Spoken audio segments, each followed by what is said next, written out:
comes the money. Here we go. Money talk. Here comes the money. Money, money, money. Dollar, dollar. Dollar, dollar. Ching, ching, bling, bling. Cut the chatter. You ain't talking money, then you're talking no matter.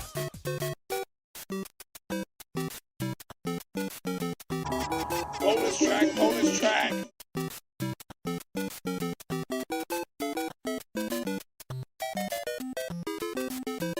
That'll cost you extra. See you later, sucker.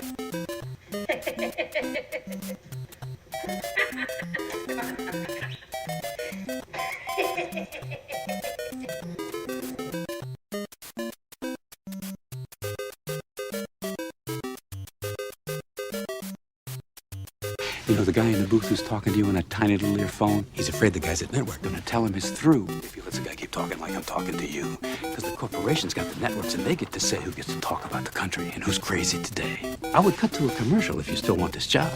Because you may not be back tomorrow with this corporate mob. Cut to a commercial. Okay, flush him. Cut the commercial. Cut the commercial. Cut the commercial. Cut the commercial. Okay. Hello and welcome to Overlapping Dialogue, a podcast of audio commentaries dedicated to discussing cinema that fascinates us in a way we hope fascinates you. We're your co-hosts, Kyle and Levi Huffman. I'm Kyle. And I'm Levi. And here we are today after our 20th episode. We're going to do a little bit of a bonus track as you heard. Yeah. We always want to do these kind of every 10 episodes, take a little bit of a pause or a breather on doing the audio commentaries and talk about other things. Yeah. I know after our 10th episode on Inherent Vice, we talked about some of our favorite books. Yeah. And we're always going to try to loosely tie whatever the bonus episode is to what we previously just talked about. Right. To kind of provide some continuity. So, considering that we last week talked about one of our favorite remakes, 1999's The Mummy, which we had a lot of fun with that. If you haven't listened to that yet, we encourage you to go do so.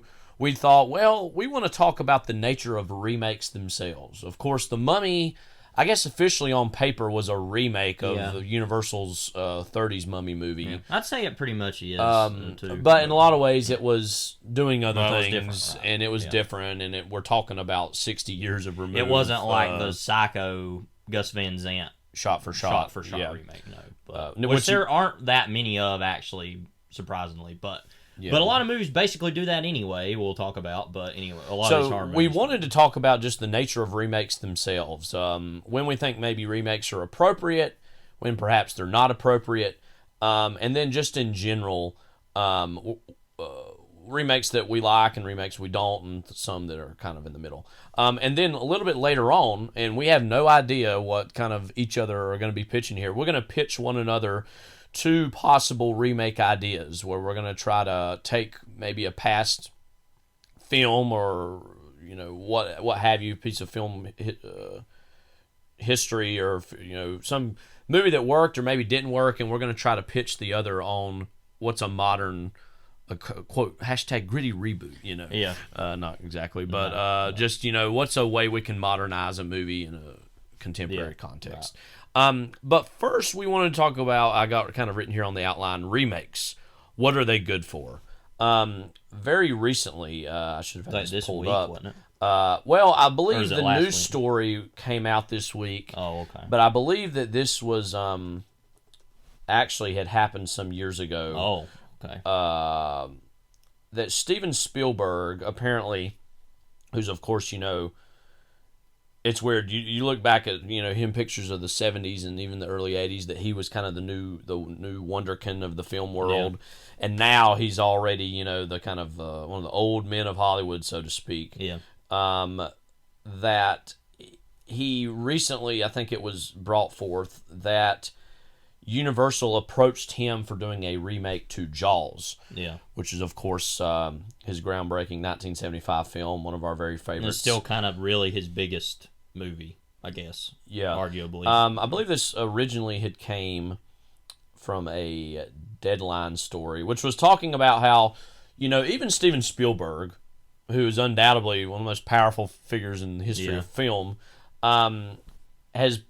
is taking his company Amblin and partnering up with Netflix, which in some ways is the new talking point of film in so many ways.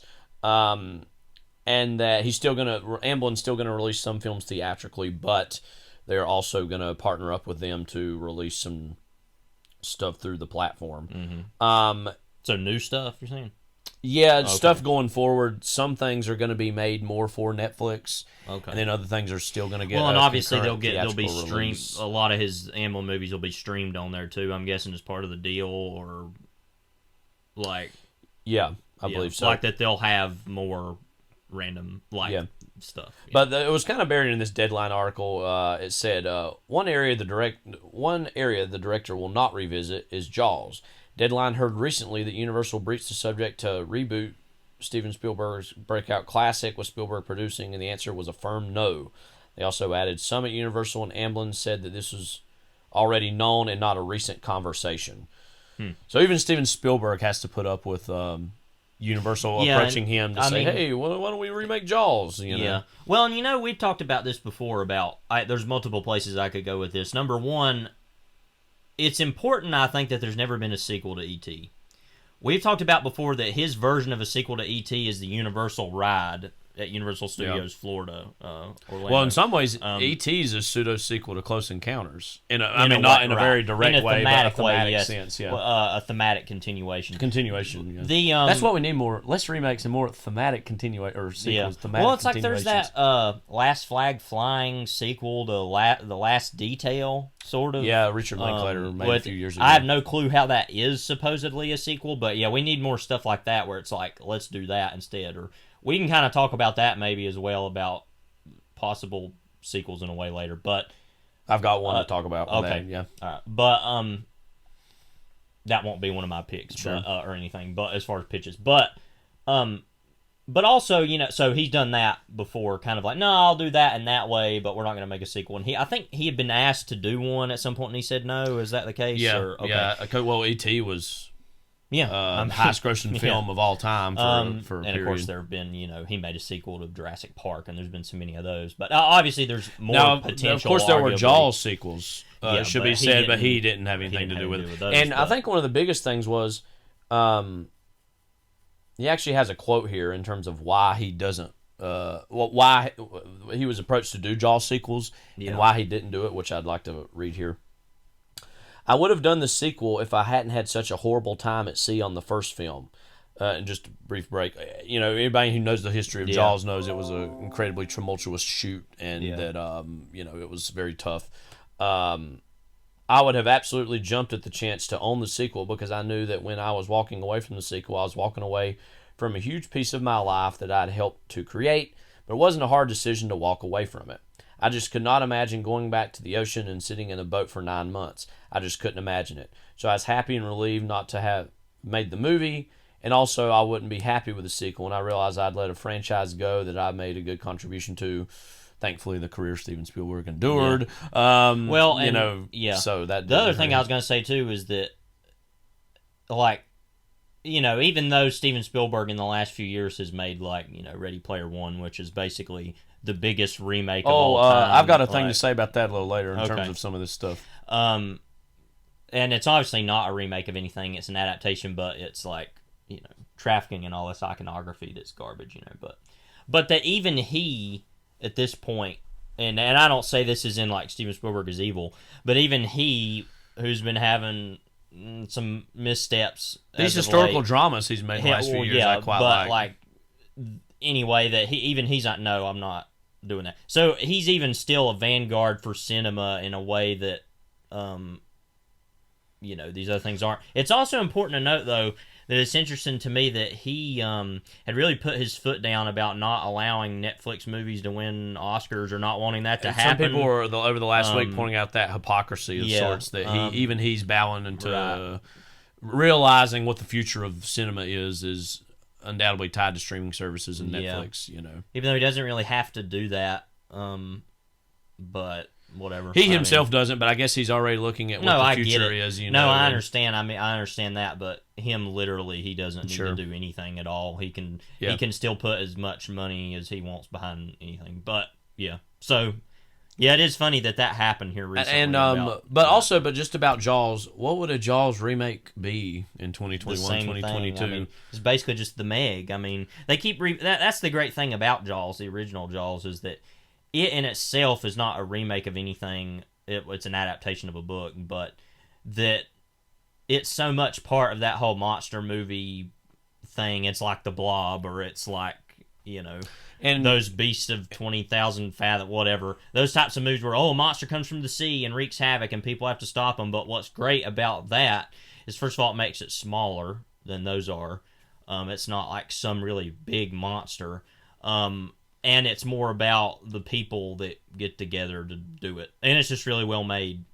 So, another thing is, too, that I was recently thinking about Jaws, was that I recently on Instagram, there was a little thing that was like, what's your favorite summer movie? And I posted mine was Terminator 2 Judgment Day, which I was not, let me just say, I was not alive to see in 91. Right.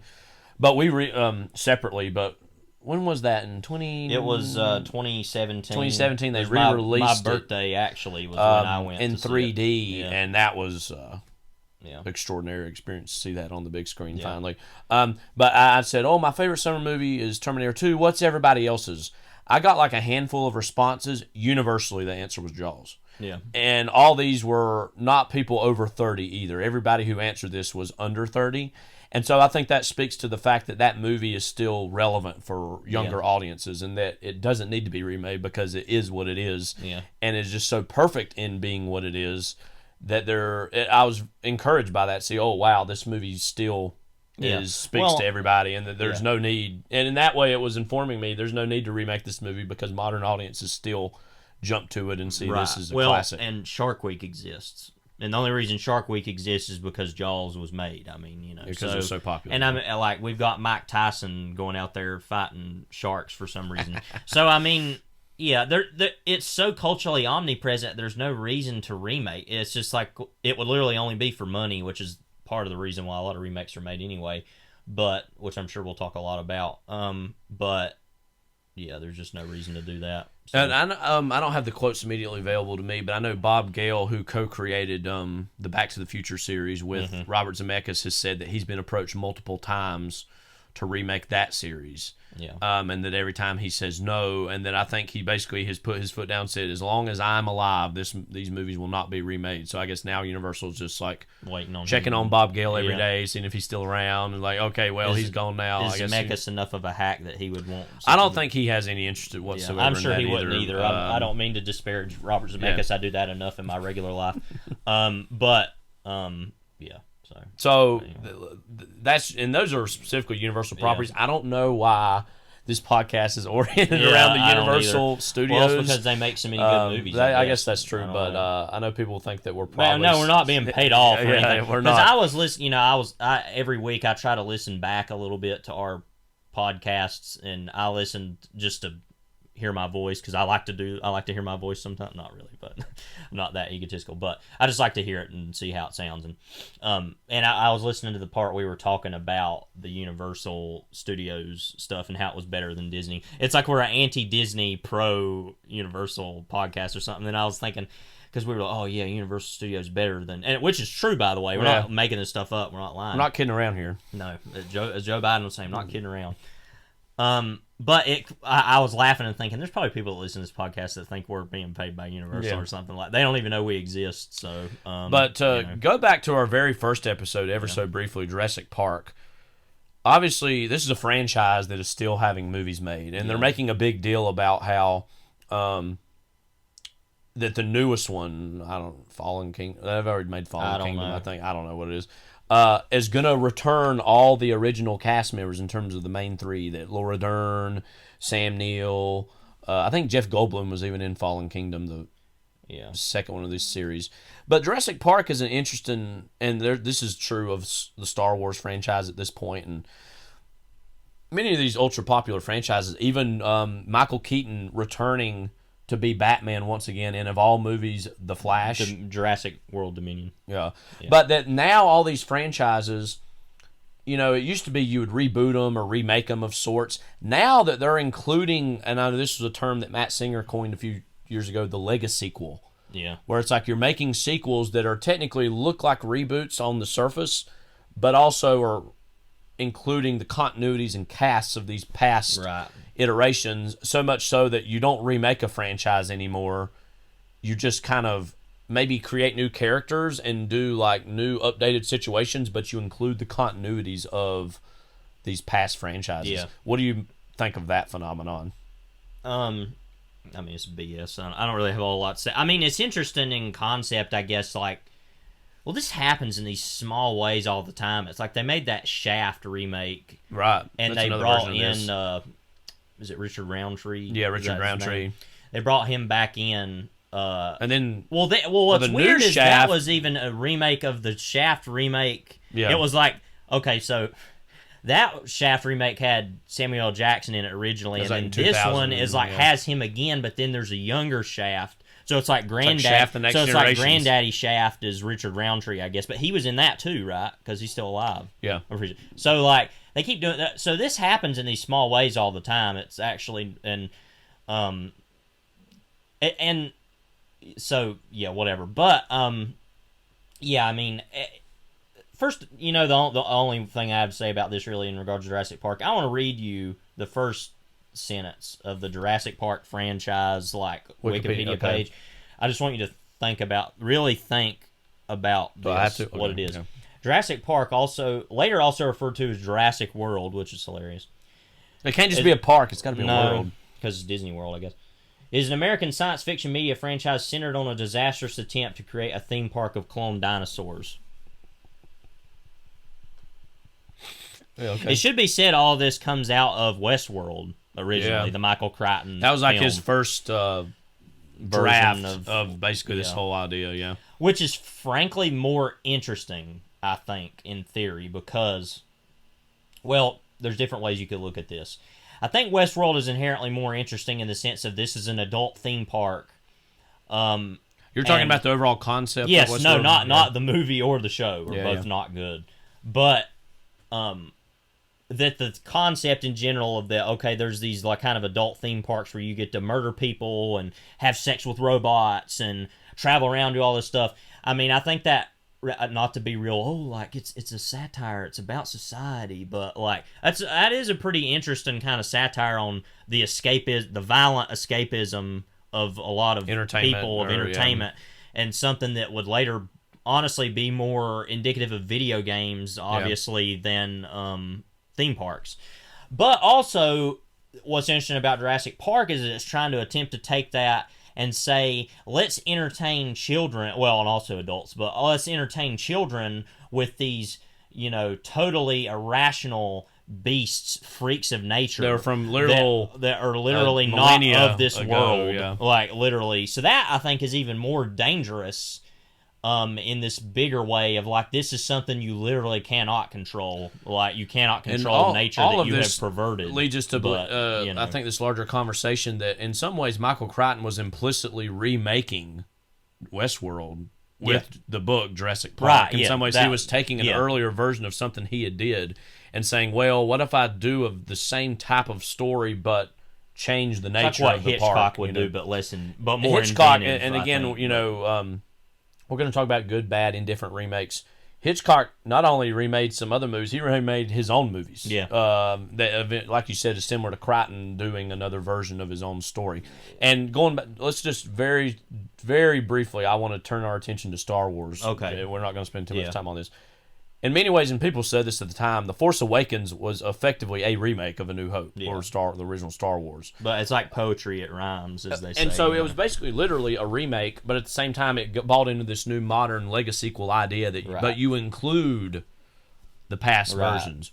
Now Han Solo is the Obi-Wan Kenobi figure, that you're which having is at them least like... kind of interesting in the fact that he is not, he's not a Jedi and does not work with the Force, so that at least is kind of interesting, I guess. But, and, I had a lot of fun with Force Awakens at the time. I haven't revisited it since the disaster that was The Rise of Skywalker. Yeah. And in its own way, The Last Jedi was less explicit than I'd say The Force Awakens was with the original Star Wars, but was trying to remake the feeling of The Empire Strikes Back in terms Yeah. of like, the unconventional sequel. And I think, I let's say here, we're Last Jedi fans on this podcast, not as rabid as other people. No.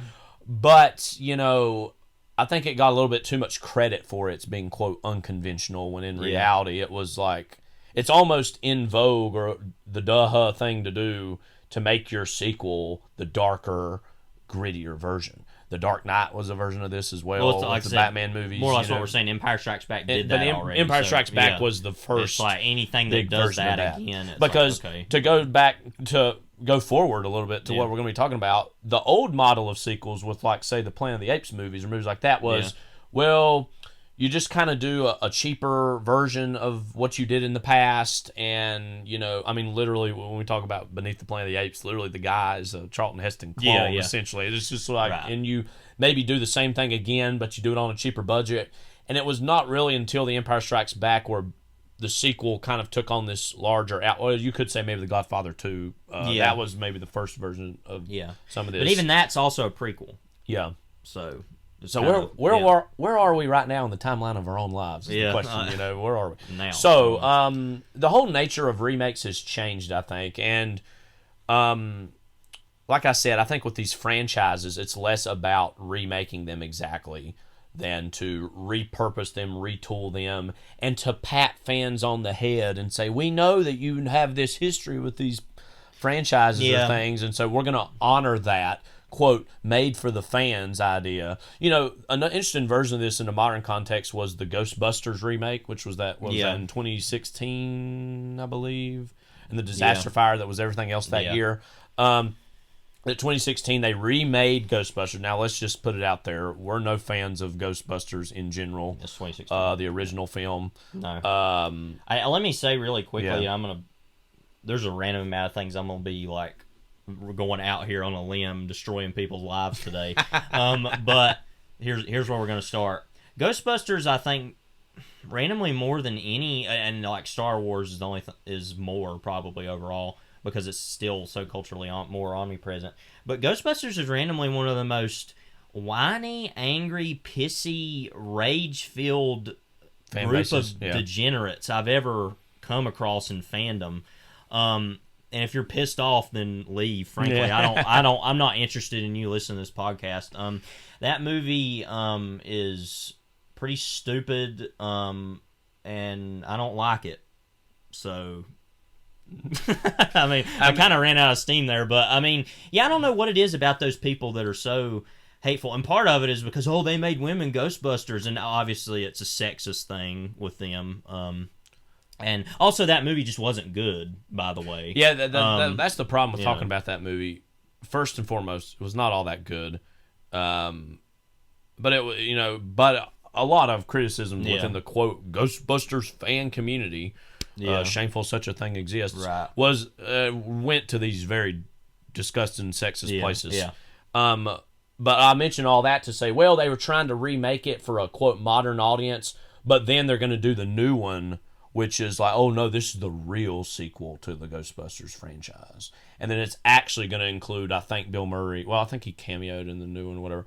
But like Dan Aykroyd, and I think it is bringing we need more Dan Aykroyd in our lives, But it's actually trying to say this is the quote official remake of Ghostbusters, or the sequel, sequel. Again, you don't just remake a movie anymore. You have to include all these Easter eggs. And you have to include all this, another one of the most annoying things in the world. I remember anytime you go to a Star Wars movie, it's like people feel this weird need to like scream and yell and clap, and it's like they're at like a gladiator match or something. I don't really understand. It's like, I don't know, maybe this is just me. I go to movies to watch them. I don't go there to like scream and people. I'm not trying to be anal. People laugh at movies. People, scream. I get it, but like people that are like, oh yeah, like, but it's like I remember when we went and saw Force Awakens, there was that moment. It actually is kind of lightly clever, I'll admit, where Rey has to. It's Rey. Who is it? It's Rey and Finn are having to run to get in a spaceship so they can fight these the TIE fighters. First Order. it turns Empire 2.0. and it's the Millennium Falcon. Yeah. And it's And kind of I know like this garbage will do. I remember they said, right. and to that's them, that's kind of clever and interesting. But I remember how, oh my god, like, yes, like, you know how it's like the most annoying thing ever. And then the worst version of this I've seen, and this was something that wasn't exactly the version of that, but it was in The Last Jedi, when the abomination that was Princess Leia's death and rebirth, because she has the Force, whatever that even means, when she was like gliding towards and one person started clapping. Well, first of all, I was in shock while that was happening. And by the way, a lot of people would think this is blasphemy. There's going to be a lot of blasphemy on this podcast today, as I've already said. A lot of people find this blasphemy. I think, and a lot of people would say Jar Jar Binks is this or whatever. I think that's the worst thing that's ever been done in Star Wars. Other maybe than all of the Rise of Skywalker and making Rey Palpatine, Sheev Palpatine's whatever. But those are pretty close though, because even that, I'm like, well, that's just so stupid. You can just move on. Throw that but there's something. Chute, There's something about trash compactor. That Princess Leia moment I can't just let go of my anger on.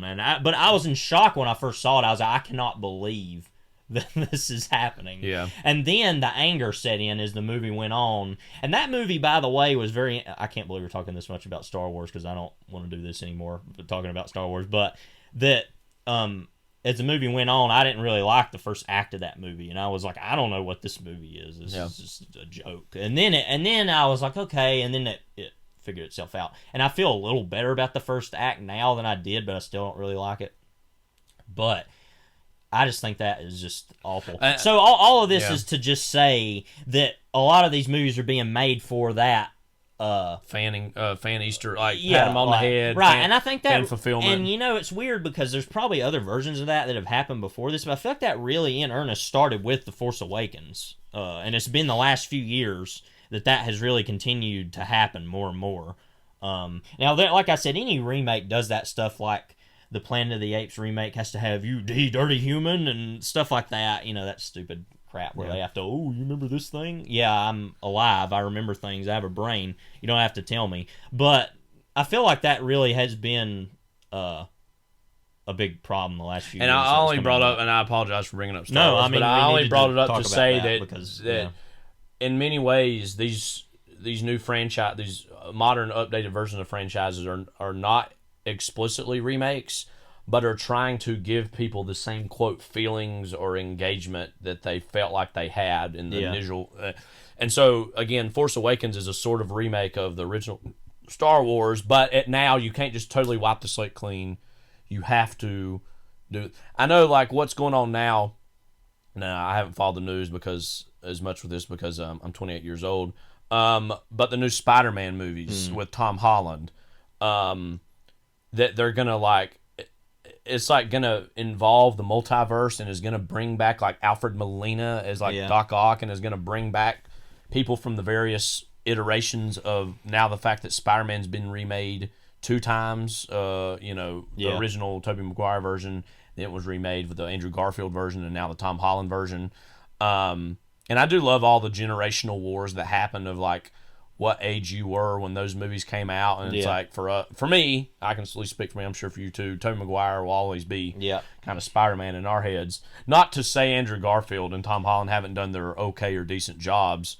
Holland in particular, I think, is quite good. Yeah, I like Andrew Garfield a lot as an actor overall. Yeah, those movies have a lot of problems. Anyways, but that again, you don't just quote remake Spider-Man now. You have to include and pat the fans on the head and say, we know that you're that you care about these versions, and you can't, and again, a big test for this for me will be the Michael Keaton showing up in the Flash of all things, which I know it's an adaptation of the My brain Flashpoint cells franchise. are literally disappearing as we speak. But as I think about that, but yeah. But that we'll talk about this at length later, I know. But the Tim Burton Batman movies are very sacred to us. And so I can be as cynical and mad as I want to be, about all this. But when I hear Michael Keaton is going to be back as Batman, and they Andy Muschietti, who's directing this Flash movie, he puts up a set photo that has the Burton era logo with some blood on it. You know, I cannot extricate myself totally from that and be 100% cynical from that and say, oh, I'm not going to see that at all. I don't care. There's, again, I can be as cynical as I want. This is how nerdy I am. That's like the Batman Returns. Right. Yeah. That I can be as cynical as I want, but there's some little endorphin that goes off in my head that goes, oh, I know that. I remember that. So I just have to be honest about that. It's like there's a part of my brain that gets like, they suck you in on this crap. Yeah, I mean, they know it's what they're amazing. doing. No, like I would never in a million years think about going to see that Flash movie. But I'm like, dadgum, they're really gonna. We love Michael Keaton in general, and love his Batman, and so. Yeah, I mean that's what's so aggravating about this stuff is they normally can't get me. Normally I don't care about this stuff, but those few things in modern franchise history that have been good, they do that, and I'm like, all right, I'm gonna go see it, you know. So anyway, remakes. So we're all over the place on this, but that's what these bonus episodes are for. So what do you think about remakes? I'll ask you first. Well, this is a good chance for us to transition to talk about some good one and bad ones, because I was in preparation for this podcast, I was Googling good, bad remakes, you know, and weirdly, there were more examples of things that I knew that I liked than things that I didn't, because there's a lot of stuff that's like, oh, the RoboCop remake, it's like, I didn't see that. Or I don't Total care about Recall that. remake, or certain things like every single major slasher villain remake every 2 years remake. Yeah. This time Leatherface does this. This time Leatherface is an infant or whatever they do. You know, I don't know. Yeah, but, like Leatherface goes to the Andes. Right. I mean, Leatherface goes to. He's taking the space. Texas Chainsaw to the Andes. Right. Like, you know. Yeah. But anyway, I weirdly came up with which version of the Andes, in South America or Europe. I think South America. He needs to throw on like a kind of a Hawaiian shirt and kind of go a little like kind of like Max Payne. Yeah, right. Right. In Max Payne 3. Yeah. So, but like I said, there were weirdly more things that I was like either more on the positive side of, or like, oh well, that was an update of that. Yeah, I'll admit I found that problem too, where you're going to name a lot of them that I feel like I like more than don't. So we'll be interested to see what you say. The first big one that I immediately thought of in terms of, I kind of separated this into two columns, good or notable remakes, was True Grit from 2010.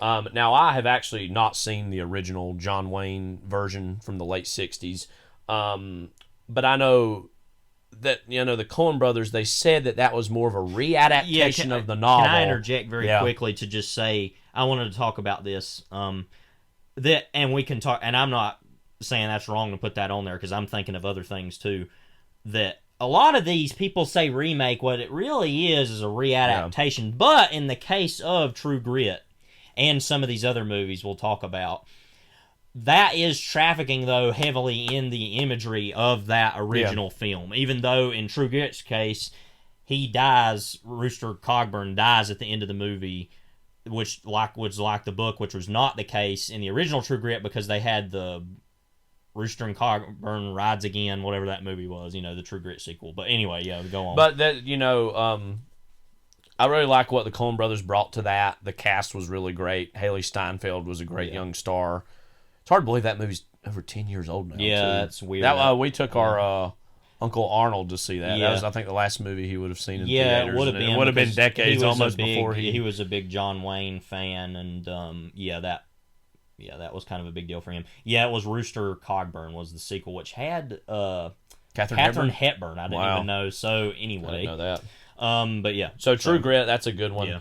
The 1978 Invasion of the Body Snatchers. That was one of my picks. And I had. Well, you go ahead. Well, I was going to say that I like the original a lot. Yeah.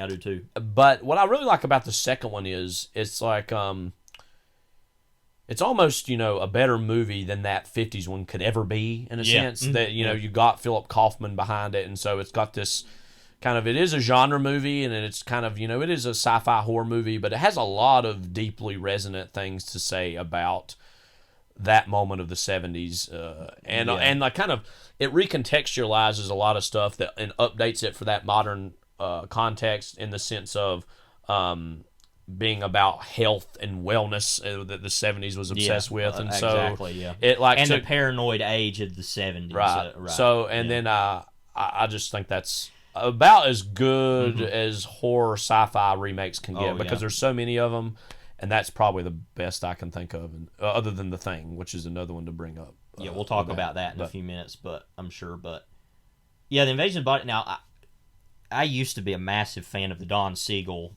50s version, which I still am. I'd say they're everywhere. Right? Yeah, And with Kevin up, McCarthy. Yeah, he shows up and saying the same thing. Yeah, right.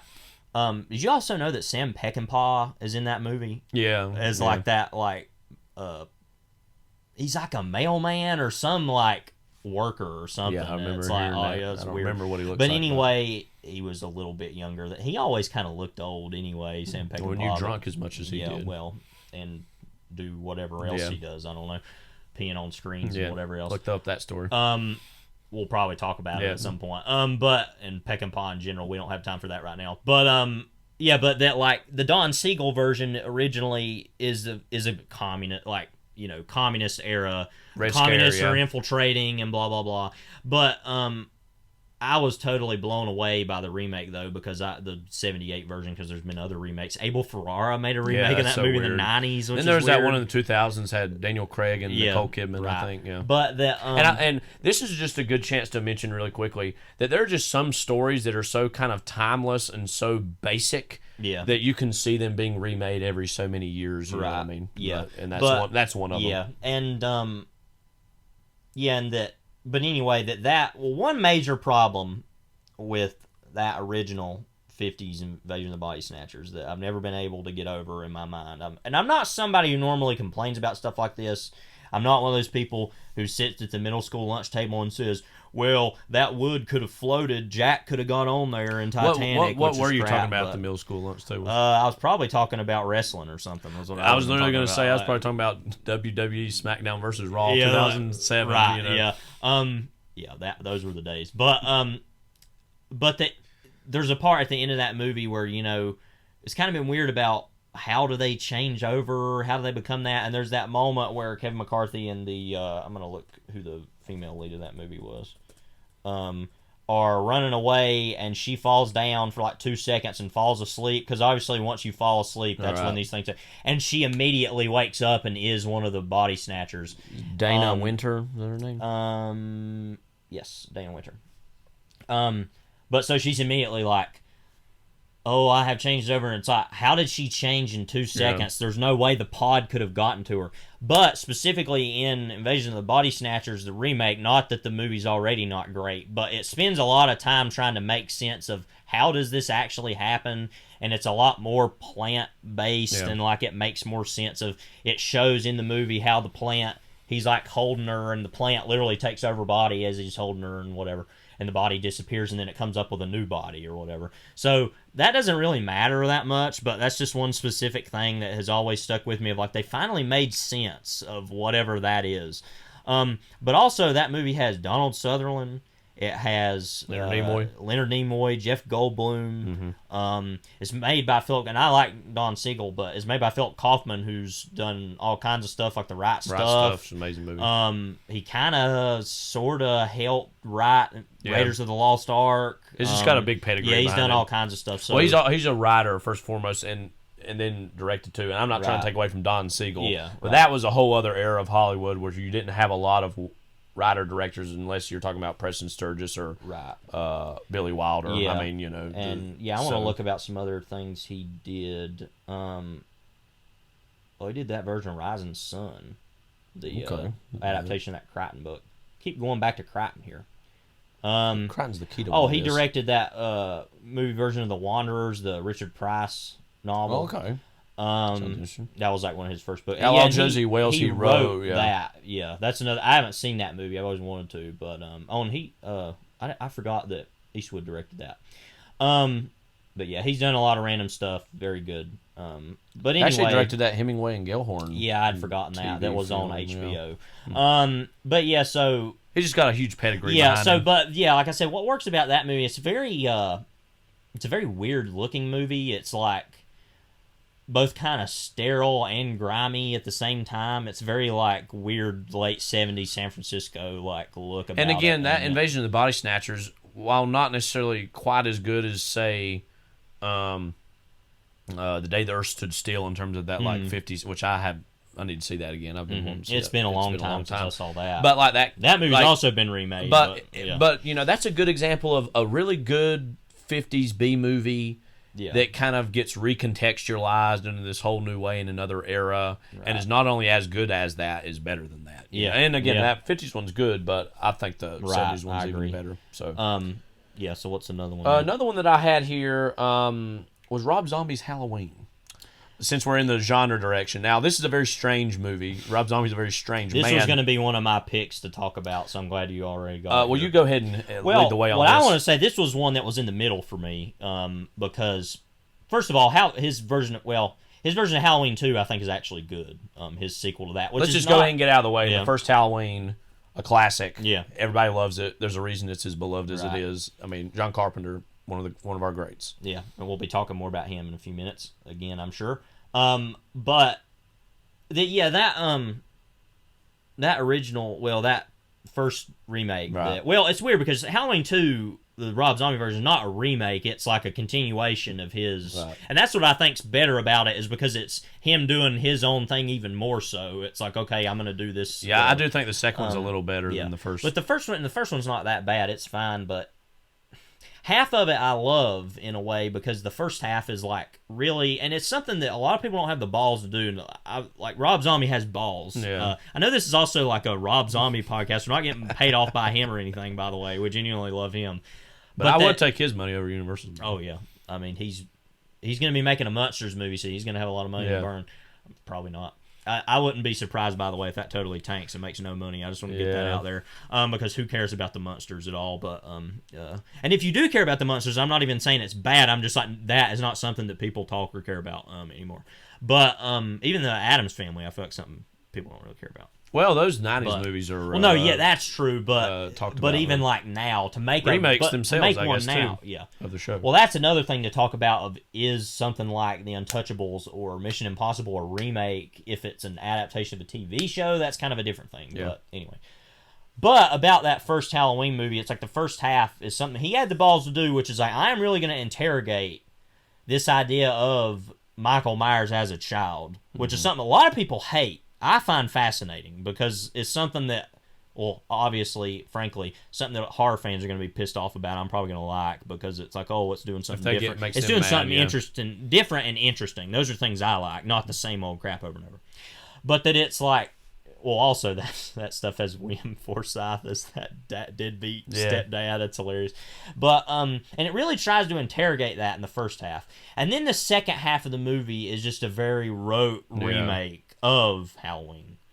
So that's an interesting one where it's kind of halfway really trying to do something, but then it's trying to get in the psyche of Michael Myers, right. Which in those first movie anyways is he's just blank. Oh, he's not. He's less a character, more of a tornado or a force, freak of nature. Nature. So it's trying to say, who is he on the inside, which is very risky in a way. Well, it's not really that risky, because it's just a stupid slasher movie. Who cares what it is? But like, it's like, oh, okay, you're really going to do that with that. Let's see how you do.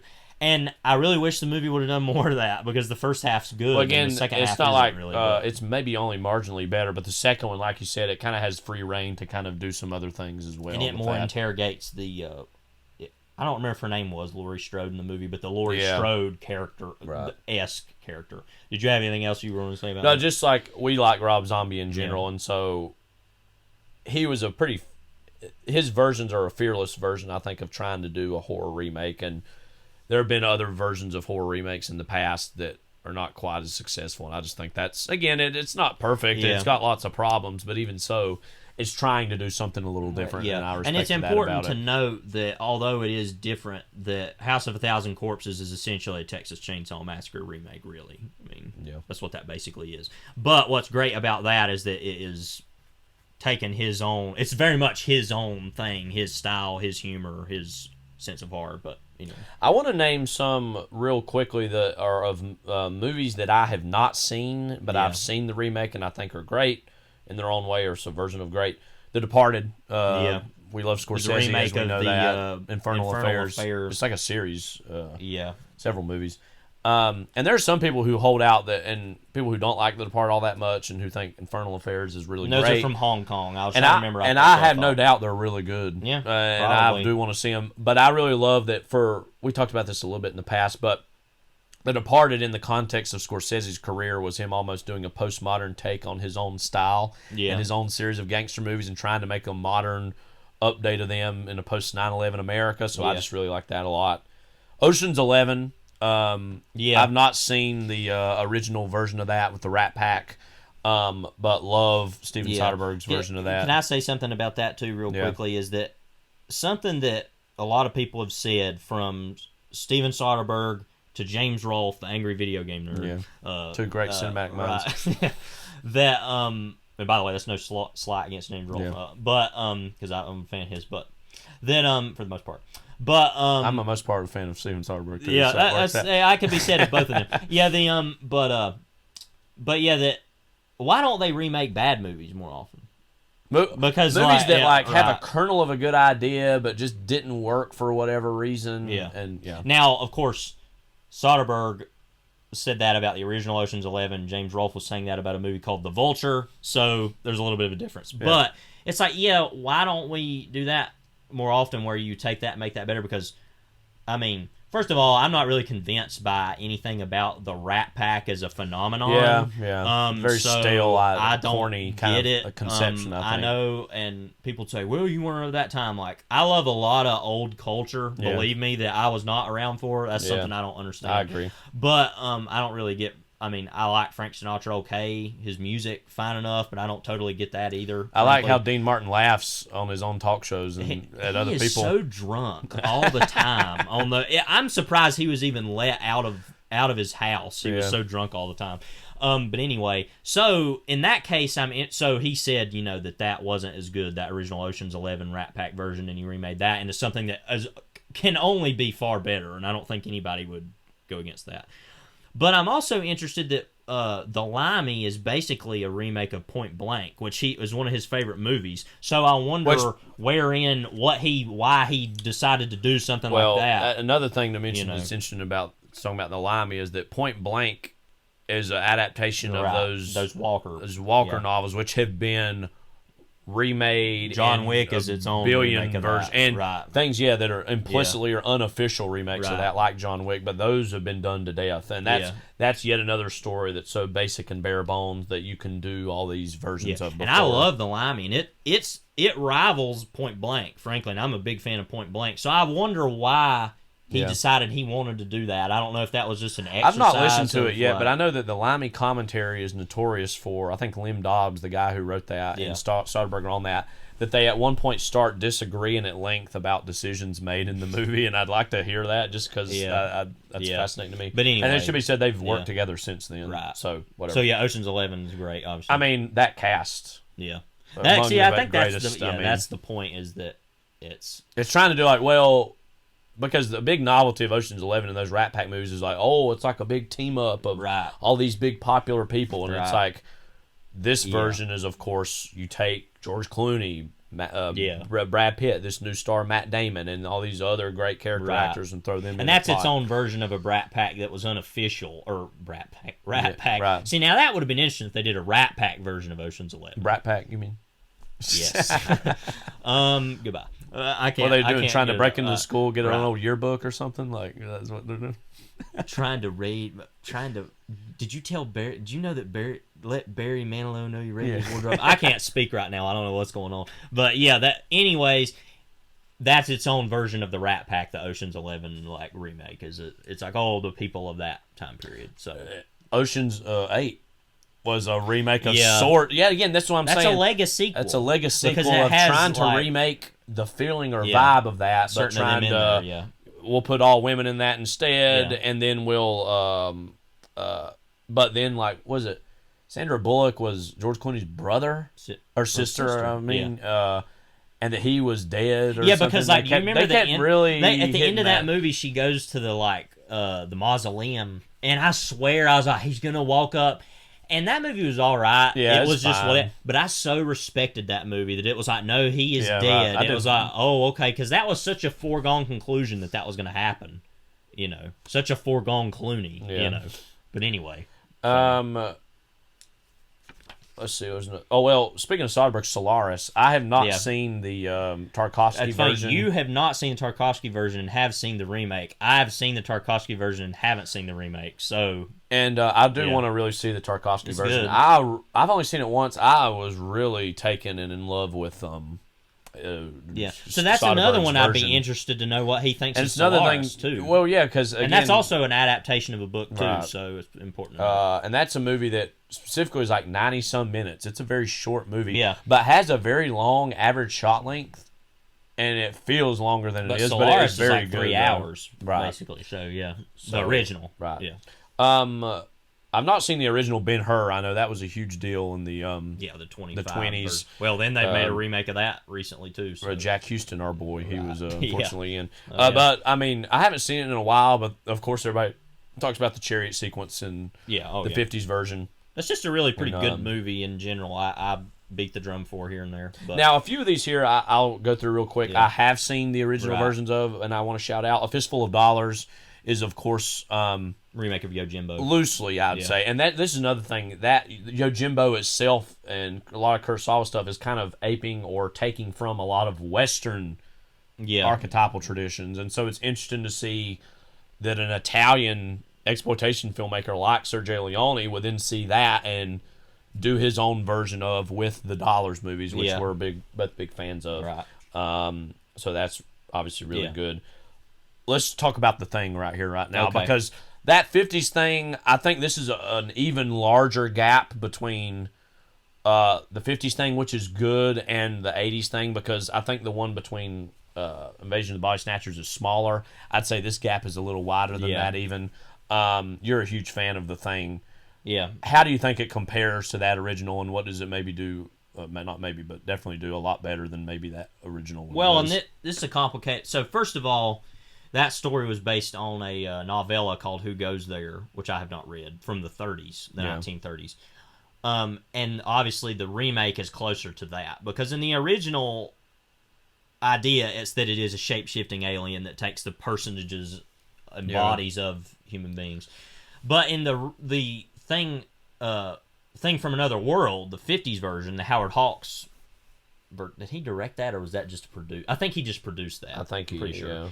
But at the beginning of the movie, it has Howard Hawks' name like really big on it, so it's like, you know. But who directed that? Looking that up now. Christian Niby, Nyby. What's some other stuff he made? Let's see. Anything really? Wait a minute. Let's see. That was his first film he directed. Okay. Lights, Diamond Jubilee, Hell on Devil's Island, Young Fury, Operation CIA, First to Fight. Yeah, I've never heard of any of those.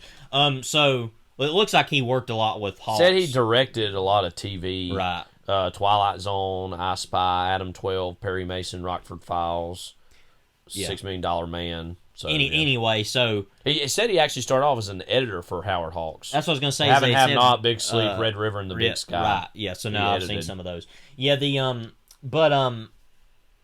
anyways, that version was just essentially, it was like almost like a carrot. It was like a space vegetable. It was just very much like, and it needed to feed on human blood, but it didn't like change into, which doesn't really matter. The movie's fine, but I've never been that big of a fan of that movie. I'm not really into that. But what's funny, of course, is that John Carpenter's favorite film is The Thing from Another World. It shows up in Halloween. Right, and along with Forbidden Planet, which is another one of his favorite movies. Which Forbidden Planet, in its own way, is not a remake of anything, but is an adaptation of The Tempest, the William Shakespeare thing, so it's important to note that. But that, anyway, the Thing from Another World was fine enough, but it's a very kind of basic 1950s horror movie. But it's sci-fi alien movie. But the Thing, the remake, really goes all in on the kind of original concept of who is human, who isn't, and is obviously a high special effects marvel. I know that I've heard people before say, in fact, James Rolfe, I think, has said this before, about that that movie he's not as crazy about because he finds the special effects distracting or so. He's also a big fan of the original one, so maybe that's part of this. But I don't know what that means, frankly, so I don't know. But then anyway, that's what I think's interesting is like that. Oh, the special effects are so great, but that some people are like, oh, I don't know. It's I don't know. But so yeah, what I think works about that is that it is pretty much the same thing, but it's just higher stakes, a little bit further up, and it's just really well made, and it has way more of a mystery aspect to it than that original one does. Now that has also been remade once. And Joel Edgerton was in, I think, the version of that movie. Right. Elizabeth Winstead, I think, yeah. maybe. And too. that one was basically like, but it's about it's weird. It's like a remake, reboot / prequel because it's about the Norwegians that are at the beginning of the movie. So whatever. But yeah, I love Carpenter and that movie. And also, it's important to note that I haven't seen this, but Assault on Precinct 13 is a Rio Bravo remake.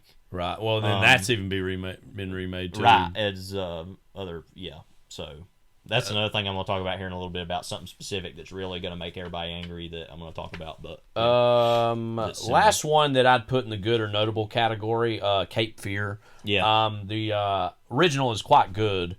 I mean, Robert Mitchum is a god among men, in many ways, in anything, and he plays the De Niro role. I'm gonna give you something you ain't never gonna forget. Yeah, you ain't never gonna forget it. Neither will you, counselor. Like that's getting a little bit. Into and so the original is good, but we grew up casually watching a lot of the original or the sequel, or not sequel. Well, weird way, it's a legacy sequel in its own way because Gregory Peck and both show up in it, and they're not the same characters, by the way. But well, pardon me, all over the place, But really love the Scorsese remake. Oh, yeah. That's such an exercise in style. Movies. Yeah, I mean, De Niro's performance. I'll go ahead. Joe Don Baker's performance. Yeah, and unveil a light version of this here. There's a thing that I call the Cady Zone. Yeah. That named after Max Cady in that Robert movie, De Niro the Niro version. Right. Where his performance in that is so big and over the top, it transcends being, quote, good or bad and is simply a thing that exists because I adore Robert De Niro. I'm not entirely sure his performance is, quote, good in that movie. I think it's so good, but it's so entertaining and so big. It doesn't matter if it's, quote, good or bad. It just is a thing that exists. It's kind of like Robert Downey Jr. in Natural Born Killers. It's like so out there, over the top. It's I don't even know what this is. And I've only seen the original one once, but I don't remember it making Gregory Peck's character as contemptible as Nick Nolte's character is. And Nick Nolte himself was really good in that movie, and that it really makes him kind of a scumbag, and I really like that it does that. It doesn't make it easy to say, oh, he's just this great family man. Like, he's got a lot of crap and a lot of dark side to himself. So, just really love Scorsese's Cape Fear. And, I mean, I think that, oh gosh, the names are blanking. Jessica Lange, and then who's the oh gosh, what is her name? Lewis. Juliette Lewis. Juliette Lewis. Yeah, I knew I was getting there. Yeah. That I think they're pretty good. I mean, like Juliette Lewis has always been a kind of she's good sometimes, not as good, but I think she's pretty good in that. She's actually probably the hardest role in the movie because there's a lot that has to be done there that's frankly pretty weird, and I don't know, that's a little bit risky for that movie. So I actually think that she's actually pretty good for what it is. I agree. And Jessica Lange, I think, is pretty good in most things I've seen her in. So yeah, but no, I love Cape Fear, and like I said, Joe Don Baker in that movie is one of our favorite things. Him drinking Pepto. Yeah, that's that thing where he's like mixing Pepto Bismol with like whiskey or something, and which I've seen Matt Singer do before online. Yeah. He's like, it ain't that bad or whatever. Yeah. But anyway. So. Do you have any that others that you'd put in the good or mostly good category that I haven't mentioned yet? I had a little list, but I think we went through most of them. I only had a few. Heaven Can Wait is another one. Now you've seen both of those, but I have not. Yeah, and it's a remake of Here Comes Mr. Jordan. Yeah, I'm very biased. I love Warren Beatty a lot, but I think even objectively his version is better. Yeah. There are other people who disagree with that, I know, but I really like. Well, they're not on this podcast, so yeah. But yeah, I feel bad I didn't even think of that one. Yeah, because I haven't seen that original one, but I would find it hard to believe it would be better You than know, that. I frankly, it was good, but I found it a little forgettable. And Yeah. Heaven Can Wait's like one of my favorite movies. So, but yeah, that's a great one. Yeah. As well. So any other you put in the Not good any category? good ones. All right, so I want to mention a few, and Yeah. not all these are even like these unpardonable, unforgivable sins. I would say, but are just no. Why did we do that? I'll do some that I had kind of question marks beside first because I'm not entirely negative on them exactly, but I just want to mention them that they're in the weird category. Brian De Palma's Scarface. Go ahead. Well, I was going to say that that original Howard Hawks version is yet again another example of something that's a fairly basic rise and fall type of story, and that De Palma comes to and brings this modernized, more violent, more crass, more vulgar 80s aesthetic to. And I'm not entirely sure that's a quote bad thing. I think that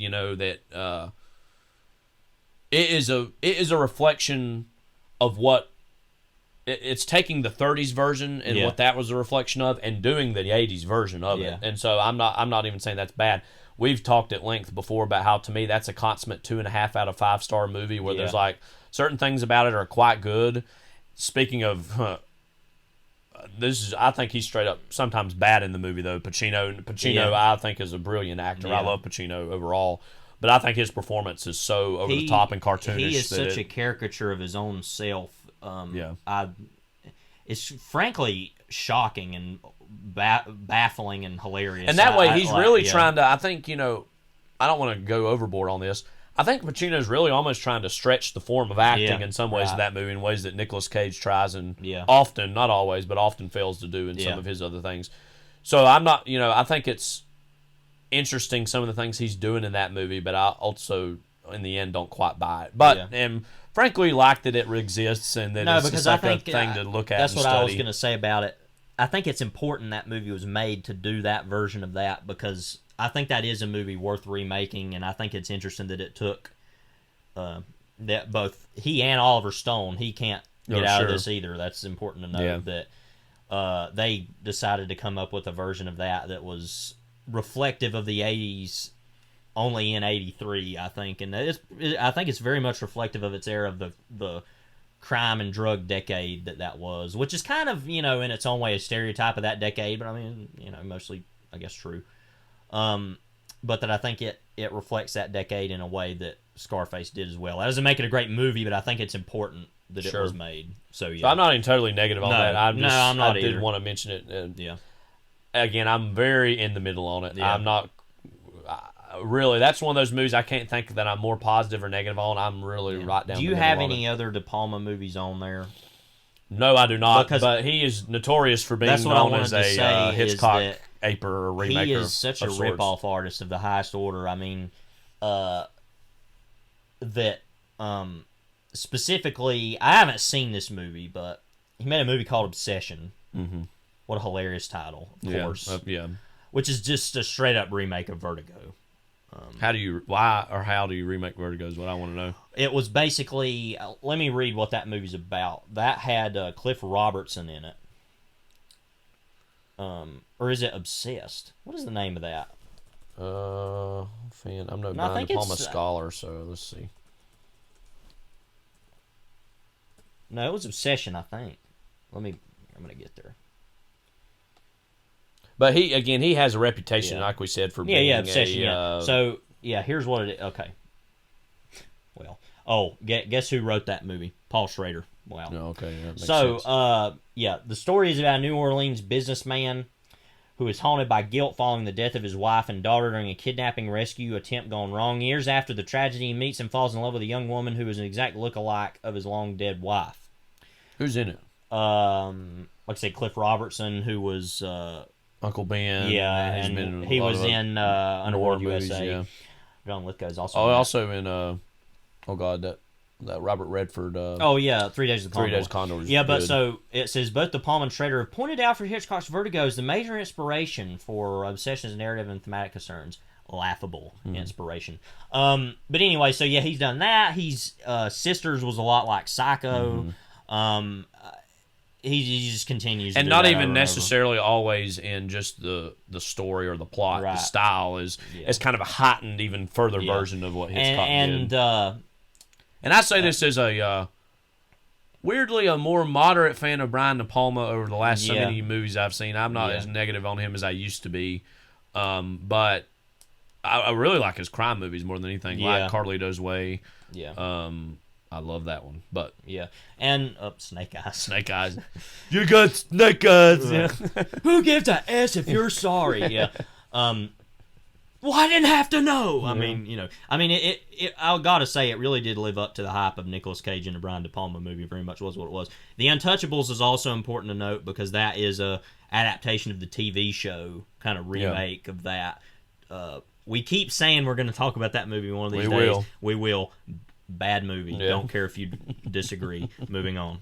So. Another one I had a question mark beside was Superman Returns. I'll let you just take everything on this. This isn't exactly a remake, but what's weird about it is like a sequel to Superman 1 and 2 while outright ignoring 3 and 4. Yeah. So it basically picks up that Superman has been gone for 5 years in the movie. And that he's come back and that the world's moved on, or it might be 10 years, I can't remember. The world's moved on from Superman, and Superman is forgotten about. Lois Lane penned a very famous, I think in the movie it was like a Pulitzer Prize winning article, it's like The World Without a Superman or something like that. Why was it not called Whatever Happened to the Man of Tomorrow? Yeah, named after the brilliant Alan Moore story. See, now that would be kind of material. But anyway, go on. But spoiler alert, it picks up that Superman got Lois Lane pregnant from Superman 2 when he was depowered, when they had a sexual tryst, so to speak, and that while he was depowered, he impregnated her, and then he didn't know about that. He left. He comes back. She has a child, and he has superpowers and super abilities. Very strange movie. I'd say it's probably, along with like Ang Lee's Hulk, probably the strangest modern day comic book movie I've seen in terms of, that was when comic book movies, for better or worse, were just in a much more chaotic state, and they kind of just gave them over to these filmmakers and said, do whatever you want to with them. Yeah. And neither one of those movies are quite good, I would say, but they really go for it and are different, if nothing else. You know, the thing I remember most about Superman Returns is, first of all, Kevin Spacey, Black, nasty. And that way he's a perfect Lex Luthor, I guess. Well, but that I remember there's like a whole thing about a kryptonite mountain or something. Basically, yeah. And it's like they've got that stupid little model.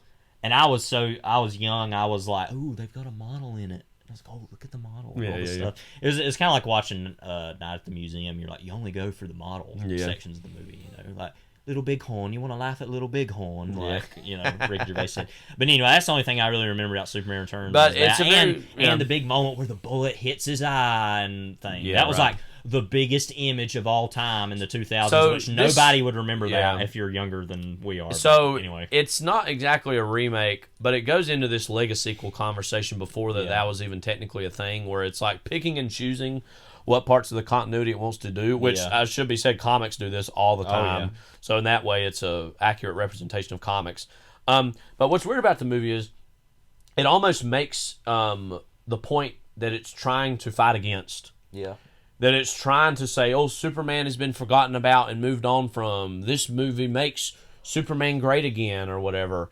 And it's just like, no, you kind of almost prove the point of your doubters in a weird way of making a very kind of a ambitious in some ways, but ultimately kind of turgid, mediocre movie, as it turns out. Kind of old-fashioned, too. Yeah, and so... Even for that period. I don't know. It's just a very strange movie that I kind of, as a Superman diehard and lover, I kind of just... I can respect that something like that was attempted, but as I said, it kind of almost proved the points of its doubters in a weird way, too. Interesting video game. Yeah, huge letdown, because I always remember reading the it was like Game Informer, I think it was, talking about all the great cool things you could do in it, and I was, oh wow, finally a great Superman game. Wasn't great at all, awful. Let's see.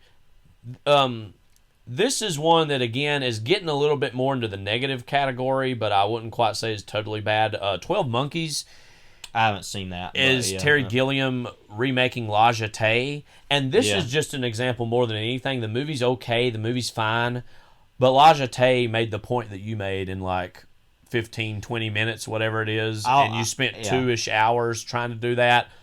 Leave it to La Jetée, which is a great short film. That's what I was going to say, is that I have always heard about La Jetée. I saw it, and I've not seen 12 Monkeys, but I've seen La Jetée. We watched La Jetée my first time last year. It was on Criterion Channel. There have been so few movies I've ever seen that have just totally blew me away like that movie. And I wouldn't even give it like 5 stars. It's probably like 4.5 or something. Yeah. But like I just, unlike anything I've ever seen, that is one of the just weirdest, most distinct, exciting movies I've ever seen. Of just like, what even is the? And yeah, to remake that is kind of like, why would you do that? 12 Monkeys is okay, and that was kind of known as a breakthrough Brad Pitt performance at the time. So it's not bad. It's okay, but it's just like, that's just an example of some other examples I'm going to get into of why would you just do the same thing over again. And the fact that that movie made its point in such a short amount of time, that's what I was and you're just going to blow it out and like, make 28 minutes long, and it's that great, La Jetée. So I don't know why. Then let's look up 12 Monkeys for a second here. How long is that? 129 minutes. So why? And I like Terry Gilliam. We talked about Terry Gilliam on our Fear and Loathing in Las Vegas pod, but I just wanted to mention that. Right. David Cronenberg's The Fly. I don't think this movie's particularly bad. I think it's just fine. It's good enough, kind of mediocre, but have you seen the original Fly? No, I haven't. It's not all that good either. And so it's probably better than that, I wouldn't doubt. Yeah, it is, but not. And I like Cronenberg more and more myself, but that almost just felt like an excuse to do some cool body horror effects and stuff. I think that's what is in its own way important about that, and you're right about that. It seems kind of soulless in a way to just do that. But I think it is. I think it is interesting to say. Let's take something. I mean, you think about if somebody were literally turned into a human fly. Yeah, how disgusting. It wouldn't just be like they've got a fly head and an arm like the original one. It would be like they are a disgusting display of life, and I think that's what's important about that movie is it actually is like, let's really interrogate what that would be. Not that is fun to watch or even that particularly interesting of a movie, but it's like, wow, this is straight up nasty. So again, I don't dislike the movie, but I'm just that's another one I thought about that it's like not that great, but it's all right. There's something I want to say later about potential remakes I want to talk about Cronenberg, but anyway, we'll move on. Charlie and the Chocolate Factory, this is going into the more negative category. I had forgotten about that one until just a while ago, and I was like, yeah, that's a bad movie, so yeah. There's not much to say. We love Tim Burton. Yeah. Especially earlier Tim Burton. Don't know what him and Jonathan Dent were trying to do with that one. Can I say, though, about that movie that... I will say, though, they tried to say, this is how profoundly weird this man would be. No, it is, and I think that... Do you remember the trailer for that movie? Yeah. That was one of the weird... Pretty creepy, kind of... I won't say scary, but pretty weird trailer. I remember seeing it in theater, and I was, a big fan of that original. We were actually just talking about that original Willy Wonka. Well, that's also a readaptation, sort of. But that Willy Wonka and the Chocolate Factory, the 1971 version with Gene Wilder that everybody loves, blah, blah, blah. But I grew up watching that and loved that movie and, whatever. But to see that, and like there were parts of that movie that are really weird. I was talking about this last night with you a little bit, that I went back and rewatched that movie a couple years ago. And there's actually a kind of letterbox review. I talked about that. It isn't very long and not that in depth, but that I talked about that movie. I was reading Gravity's Rainbow at the time, so I was really in touch with my early 70s specifically. Yeah, really interrogating what that movie was and really thinking about the capitalism and a lot of things about that movie I think are interesting. So if you want to hear more about what I have to say about that movie, which is mostly positive, go hear that. And or send us an email at huffmanbrothersproductions@gmail.com. Yes. Which we've yet to get any emails from any fans. By the way, our YouTube listeners, where are y'all at for our Clue movie? As of this point, we haven't had any What views is going on? Anyway, pointing the fingers at y'all. Yeah. We put a lot of work into not getting kicked off of YouTube, so go on there and listen to that, okay? Anyway, so that trailer was weird. for Charlie of the Chocolate And again, Factory. like And- that's just an yeah. example of like, and we'll get And the into movie's this. pretty weird I think too, with but- Tim Burton's remake of Yeah. Planet of the Apes, which we're going to talk at length about eventually. Yeah. It's not soon and very soon. We're going to see Ape Lincoln. Why? Hallelujah. Just why? I don't know. Why? Yeah. I mean, Yeah. you're trying to. Oh, he's weird.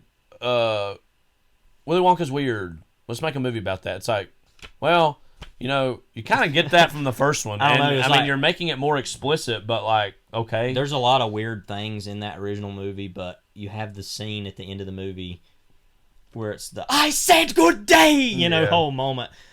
Other than that being weird, you go in there and it's like the whole room is like half of everything, half a desk, half a pencil, half a like bust to put his hat on, half a clock. I guess in that way, And Tim it's Burton like- was trying to make half a movie to be Right. faithful to the. and it's just like, what the hell is this abomination of a room? And it's like all these, and obviously the like tunnel of despair, or whatever the hell that is. Yeah. Of, we don't know which way we're going. Whatever all that nonsense Yeah. is. So there's a lot of weird stuff in that movie already. I don't think we needed to know about that. And that movie's weird inherently. Obviously, nothing against the Germans, but it's already weird that it's kind of a German co-production. for us, and anyway, it's it's just like this right. whole other- And there's British people in it, there's German people in it, there's American people in it. It's a movie without a country. It's very, it's like the movie's already so weird. I didn't see what the point of remaking that was. Like you said, it's probably that Jonathan Dett wanted to do it or something, and that Hollywood wanted to make it, and that Burton was like, I'm weird, I'll do that. I love House of Wax, Should whatever be said, he's talking about. your you know. boy Timothy Chalamet is going to be in a new Wonka What a origin worthless story. thing that is. Which that's but- a whole new phase of things we're seeing now is all these origin stories. I feel like this Cruella didn't just start with and Joker, Maleficent but and, yeah. Joker, Maleficent, yeah. Even Cruella. Wicked, we said's a version of all this. Yeah, that's some years ago, but yeah. But anyways, yeah, screw that movie. I don't care. Anything else for remakes? I've got a few more here I want to okay, go through real good. quick. Peter Jackson's King Kong This was one I was going to bring up too, so I'm glad you brought that up. is to me, and again, is not a bad movie. And this is just all good examples to say some of these remakes are not bad movies, but they get to the heart of why Hollywood is so rife with problems. Yeah. It never answers the question why. Yeah. Other than the fact that, That's his favorite movie. He that's my wants to favorite remake it. movie ever. I just had this massive global success with the Lord of the Rings movies. What if I take King Kong and give it the Lord of the Rings approach? Bad idea. Yeah. King Kong is first off one of the greatest films of all time. I haven't seen the '70s one haven't either. with Jeff Bridges and Jessica Lange. I believe in that, and just the randomness of it makes me kind of want to see it. I know it won't be all that good, but just why to see it. But like it's going back and trying to set it in the '30s. This is the biggest thing though. Like that first King Kong, it's like an hour and a half. Yeah. It's an hour 20. Something like that. Freaking the new one is 3 hours long. Why? Yeah. Everything's just double. It's like more of everything. Like Adrian Brody's character is one of the most laughable things I've ever seen in a major blockbuster in that movie. In the sense of like he's like this some brilliant, sensitive writer. And it's like just trying to really go for this big literary ambition or something. I'm just like, what are you doing with this? Give me a break. And you've got like Kyle Chandler with a mustache walking Yeah, around. and Jack Black doing like a take on Orson Welles of sorts.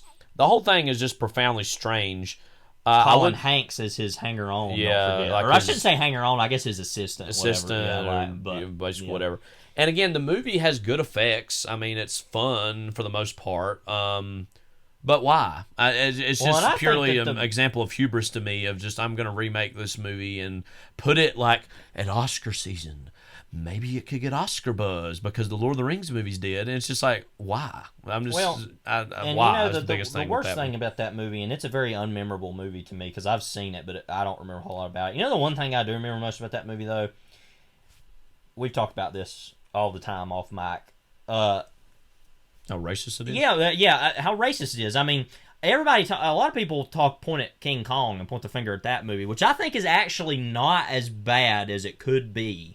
Sure, it's not. It's not good, and I'm not trying to defend that movie on that. It's one of the best movies ever made. It is kind of racist. I'm not going to defend it on that, but it's not as bad as you would even think.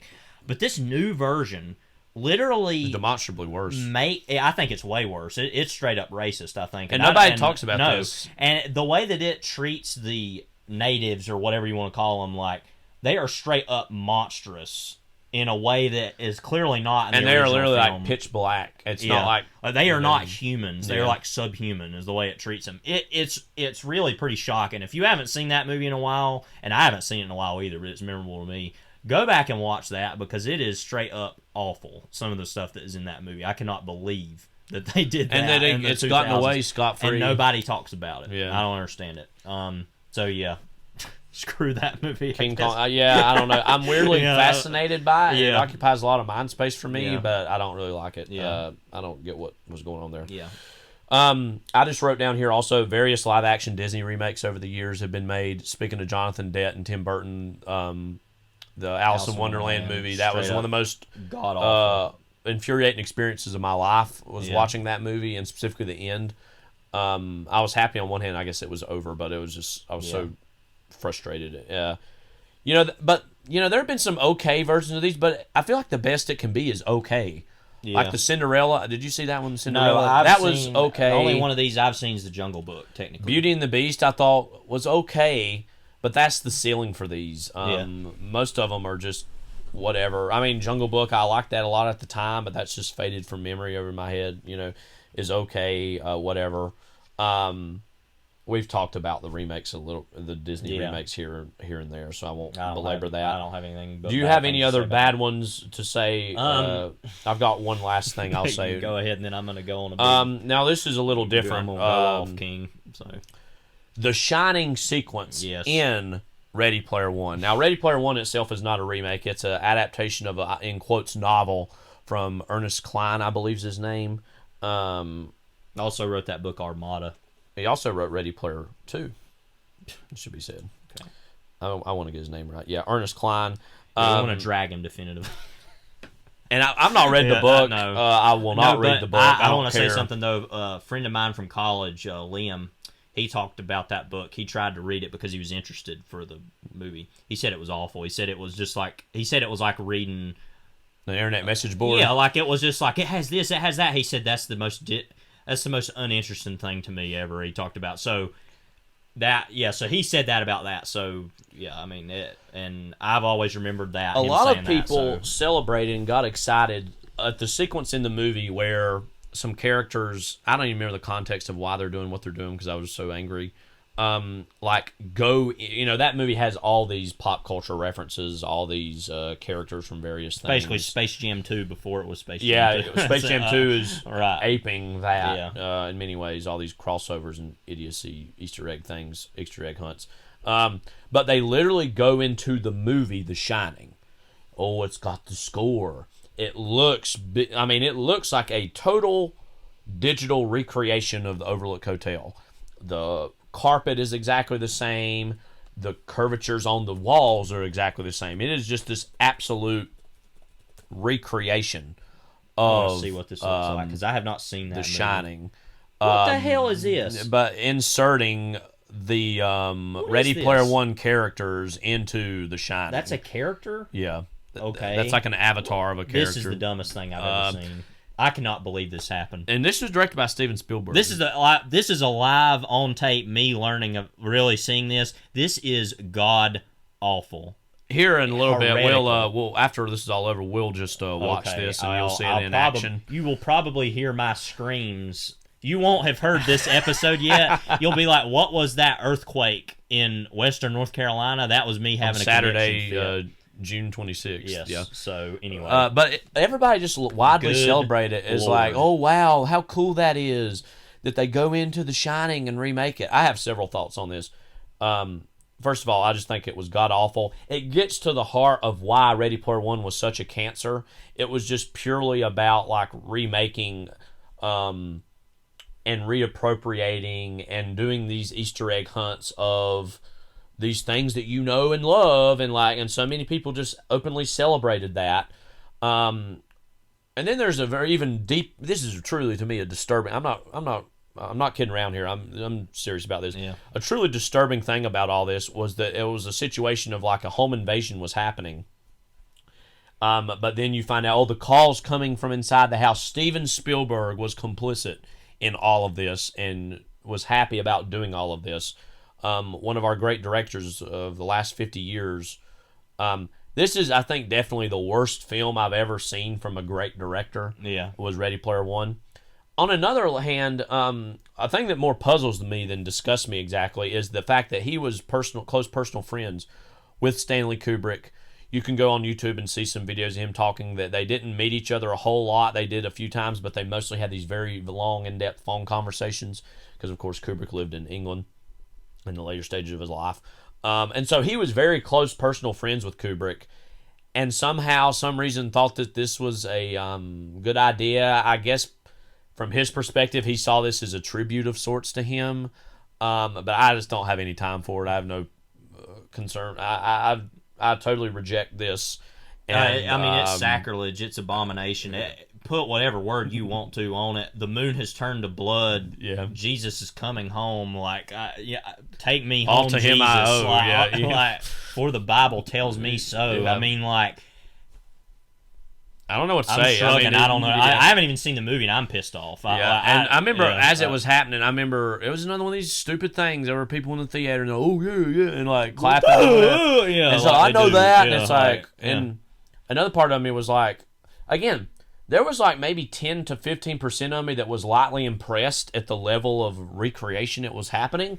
But then immediately the other part of me was like, why don't I just go home and watch The Shining right now? Why am I sitting in this theater and watching this piece of trash movie at this moment? So, love Steven Spielberg. It's like going through the great movie ride. It's like going to the great movie ride. Yeah, Disney and the is thing what about it that is, it's kind of cool, but again, it's just like, oh, this, that thing. And But it's that's just the like, point right. of the thing. It's more forgivable, but like when you make a whole movie out of that, that's all that movies are these days. Almost it seems These franchise movies, is that, anyways. Yeah. Let's do this. Let's do this. Let's do this. And they don't do anything interesting. So yeah, I don't know. So, unforgivable, abominable. You know, everything you want to say. Disgrace that movie. Disgrace that section of the movie. That's probably what people are going to say about what I'm about to say. So, All right, here you go. Yeah. I don't. And by the way, I don't dislike this as much as people think I do. Seven Samurai. Ooh. Everybody take a moment. Everybody take a moment It's a moment of silence. to hate me. Yeah. I'm not going to start there, though. What I'm going to begin with... So, I'm not a big fan of prison movies. I find that to be a very rote, boring... It feels like being in prison. I don't like the feeling of being in prison, right? Because I know what that... I cannot even imagine what that would be like. I can only even try to imagine how terrible that would be. But these movies where it's like, we gotta break out. Let's get the plan. Will you help me out? I'll trade you cigarettes for a shiv. Whatever all that crap is in movies, you know. And there's a lot of versions of these. And there's a lot of versions of these that are good. Now, there's movies like White Heat where there's a section of the movie that's that. I don't mind so much that there are sections of that, although I do bristle at that. That's just something I just don't like. Sure. I'm not interested in. Similarly... There is the Seven Samurai type of movie. Getting the band together. Let's get the band together and let's have all these things of. And there's Seven Samurai. There's Dirty Dozen. There's Magnificent Seven. Now Magnificent Seven is a blatant remake of that. Bug's Life is a remake of that too. They keep doing. And they even of this. remade Magnificent Seven a few years ago. Yeah, they've remade that a couple times too. Goodnight Robichaux, the character in that, Ethan Hawke. So this isn't so much a long. And you also saw Vincent D'Onofrio's like mankind impression, basically. In that this too. Isn't so much a long form complaint of a specific remake as it is a repurposing of a type of movie I find disinteresting, which is this idea of let's get these people together who don't really get along, but they're going to get together to fight this one force of people, and I don't know if they can make it. Can they do it? And they always do. I just find that disinteresting. I don't know what it is about Seven Samurai. Now, by the way, this is a pretty good movie, I gotta say, but pretty masterful movie. I don't know what it is about Seven Samurai that people just flip their crap over because it's one of the most beloved movies. Yeah, and you haven't seen it. Now I have. Yeah, I've been wanting to see it for forever, but and it's a I've fine got the enough Criterion. movie. It's like a 4.5 star movie, probably. It sounds like I'm really against it or something, but. What I love about the movie is the last hour. The movie's 3.5 hours long. Doesn't need to be that long. Most of the movie is, let's get these people together. And it's like taking the time to really introduce me to all these people. I don't care about them. I'm not interested in them. I could care less. Dirty Dozen, same version of that. The Dirty Dozen is the same thing, but it's like, you know what is a great version of The Dirty Dozen in a way is Where Eagles Dare, because the whole movie of Where Eagles Dare, even though that's a long movie too and could be shorter, is the last like 30 to 45 minutes of The Dirty Dozen, basically, where it's just them killing Nazis, doing the I mean. thing. And also it's less people, and it's Richard Burton and Clint Eastwood. who I Killing like Nazis. better, yes. And of course, you know, there's a lot of great actors in The Dirty Dozen. I love Lee Marvin. I love John Cassavetes. I love Donald Sutherland. You know who I don't love? Charles Bronson. Yeah. Another version of this is something like The Great Escape, which I have not seen. I but like you that have. movie. Wasn't as taken with it, but honestly want to see it again. Yeah. But There's this whole thing of let's get these people together to do this type of movie. Now, some of this is the heist movie. There's versions of Ocean's that 11. I like. Ocean's 11, Sneakers. Ocean's There- 11 though you is know, so creative in how right, it but goes and about. like I'm saying, finding there all are the- versions of these movies I like, but what I'm talking about specifically is this sense of let's throw all these characters at the screen, not really invest a lot of time into them, and try to make you care about them. I could care less about any of these people, especially in the Seven Samurai. In Seven Samurai, though, you know what's great about it? The last hour. I mean, and you know, I would say that people talk about, when they talk about Seven Samurai, how much they love it, they're only talking about the fight in the rain, which is, everybody says it, out of this world filmmaking, totally awesome, amazing, blah, blah, blah, blah, blah. Whatever you want to say about it, it's great. And you're saying that genuinely. No, yeah. and I'm saying it like it Yeah. is great. But they also do love the tawdry, taxing, tireless, not tireless, tiring, like, let's go meet this person. Will you help us out? I don't know. I'm sorry. I can't stand it. Now, I'm it should so be bored said, by that. It's- just to clarify what Yeah. you're saying, Seven Samurai is not itself a remake. No. It has been remade Yes. No, officially and I'm- unofficially and I'm many not times. as much pointing the finger at Seven Right. Samurai as it sounds like, because I haven't even mentioned Magnificent Seven, which that original movie I just think is nothing. I don't even care about that. I didn't see the remake. I could care less about this stuff. Like, I really don't care. Dirty Dozen I don't really like. You know, a lot of these movies I've seen, I've sat through them. Like, but Bug's Life, fine enough movie, don't really care. A lot of these movies are beloved movies. I know there's people that are probably like, can't believe I'm saying this stuff right now, but that's just, it's more about I am not interested form of movie. in that form of movie inherently. And it's not so much against the movies themselves as it is what the movies just literally are. Yeah. So, I don't know. I just find that that's a very remakeable idea. So that's why I wanted to talk about it here, where I could go ahead and get it out of the way. It's a very base, disinteresting, unimaginative idea for a movie is, oh, we have to protect this thing, or we got to get all these people together that don't really agree, but they're going to come to an agreement. And so you said this, and I think know. you would agree, even still, obviously, that we put the blame less on Seven Samurai Yeah, in this than the right. movies that are tried to ape But Seven Samurai, I- but still, But it I'm is- not that interested in Seven Samurai Sure. either. And this isn't a anti-Kurosawa thing. I quite love Throne of Blood. I think that's a really good movie. That in itself is an adaptation of Macbeth. I like Hidden Fortress quite a bit. That has been said as that's basically a big version that has been remade into Star Wars. Well, there's a lot of things that go Right, in the blender but of that Star Wars. specific plot is very much like that. And I straight up think that one of the greatest opening shots in any movie is the opening shot of the Hidden Fortress. I think is really great, and a lot of people talk about that. So whatever, but that's not what it is. It's not an anti-samurai thing. I think there's been good samurai movies made. It's just that type of storytelling, which, like you said, is a very Western idea, but strangely, like you were saying a minute ago, that Seven Samurai was very much influenced by Western types of things of that were made, but that was then made into Western remakes. Yeah. It's like such a weird... It's just a cycle of inert storytelling that has just continued and continued and continued that I want to stop and stop being talked about. Yeah, but, I'm unhappy about it, and I'm slamming my fist down about it, and I don't care what people think. So I think there a you good go. version of a type of this sort of story, it's different, that was earlier than a lot of these, obviously. As well, naturally, a part of Western storytelling and archetypes is the drifter who comes into a place and gets involved or wrapped up in the adventures or crimes or misdeeds or triumphs of the community he's in.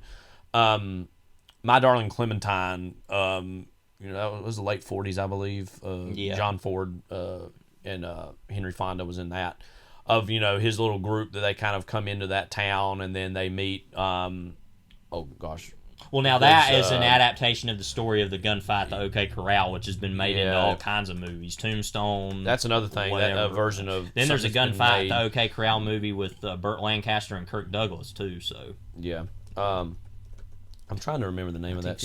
That's not the one of that specific actor. Well, if it's gonna load. I think our Wi-Fi might have just gone out a minute ago because it's acting weird. Good thing we don't really need it right now. Yeah. But I think, John Ford, he's one of obviously the great Western filmmakers. 46 was when the original came out. Victor Mature was the guy that was there, Doc Holliday already. And Walter Brennan. So that's just Ward Bond, of course. Mm-hmm. Anybody else? if you look hard enough, Ward Bond's going to show up in a classic Hollywood movie. Ward Bond is the Norman Mailer of his day. Of if you look hard enough, he's there somewhere. I mean, but even more so than Norman Mailer, he is literally in everything. So yeah. But that's a version of that type of story, but not. It's a little different. But that was kind of based on a real thing that happened too. But also, by the way, speaking of Ward Bond. We were watching. Ward is his Bond. We were watching Bringing Up Baby here recently, which is the first time I had seen it, and we were just kind of watching it, and I was like, "Is that Ward Bond?" Yeah. And it was like, "Yeah, it's Ward Bond." Yeah. It's just like that happens all the time, where it's like he very famously was the guy, and you got me, and it happened one night, But yeah, he's in all kinds of stuff. But remakes, there's some good ones, there's some bad ones. Overall, the idea is a bad idea. I think. Sure. But we've seen that there are some good versions of the possibility of that. But again, like I said, there's so many that were being listed that I just had not seen and had no interest in. And so I was just like, there's so many of these. I don't know what that is. I don't care. Or movies that I've seen the original version of and haven't seen the remake. Yeah. So I don't know. All right. So do we want to dive in now to our? I guess so. So we both came up separately. Excuse me. And we had no idea what the other one did. Ideas for remakes of existing movies. And so what we tried to do was come up with kind of a new pitch of sorts of how we would sell this movie or what the plot is, and then even came up with some casting possibilities for this movie. And I guess the goal is, and we don't need to make a big game out of this, is trying to have the other person guess what this movie is. I'll go ahead and warn you, one of mine is a movie I don't believe you've seen. Okay. But you at least have heard of and are a known thing. Okay. Do you want me to go first on this? Okay. How about you do one, I do one, that kind of, All right. We're only doing two each, so. And I'll go ahead and tell you, this first one is set in the present day. The other one is set in the 1930s. And that'll make sense. Also, I want to say that Kyle's, it looks like, are a little longer than mine were, which is fine, but as far as the detail. Okay. But anyway. All right, so I'll just kind of... So this one's in the present day. This is the present day. Can you tell me what type of movie it is? You're probably about to say. Like the genre. It's a... I would say it's like a drama/satire. Okay. A little bit of comedy, but more of a drama/satire. And I'll read you kind of what I have here, and then I might just stop and add some other details about this. This is set in the modern-day Atlanta metro area, let's just say. Okay. I have seen this movie, you said. You have not seen this movie. I have not. Okay. So, well, very good. So, all right. So go ahead. I'll go and get this one out of the way. Ahead. You've seen the other one, definitely. Okay. We've seen it together. A brilliant but overreaching black female executive for an advertising agency, her name is Emma Taylor, is fired by her firm for a series of social media posts she made regarding the firm's authenticity. Okay. So she's kind of in her early 30s. Everybody sees her as the kind of up-and-coming star in her kind of field, very brilliant, but kind of brash, and will say whatever's coming out of her, she's thinking, she just kind of says out loud, one of those type of people.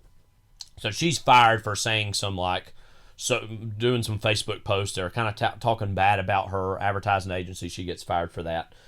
In response, she creates a series of social media accounts pulling from her half-completed novel about a successful black male model who's conflicted about his place in modern America. So she's kind of also this frustrated writer who's had this book that she's kind of been half working on over the years. She used to be an English major in college, but she kind of got bored with that and went into communications or marketing, and that's how she become who she is. So she had this like half completed novel that only a few people know about. It wasn't never really became anything.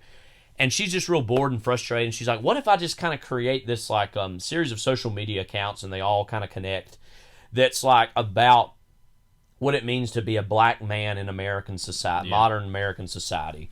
And that kind of is kind of this, she's using it as a biting satire, a kind of a way to take down society as she sees it at the time.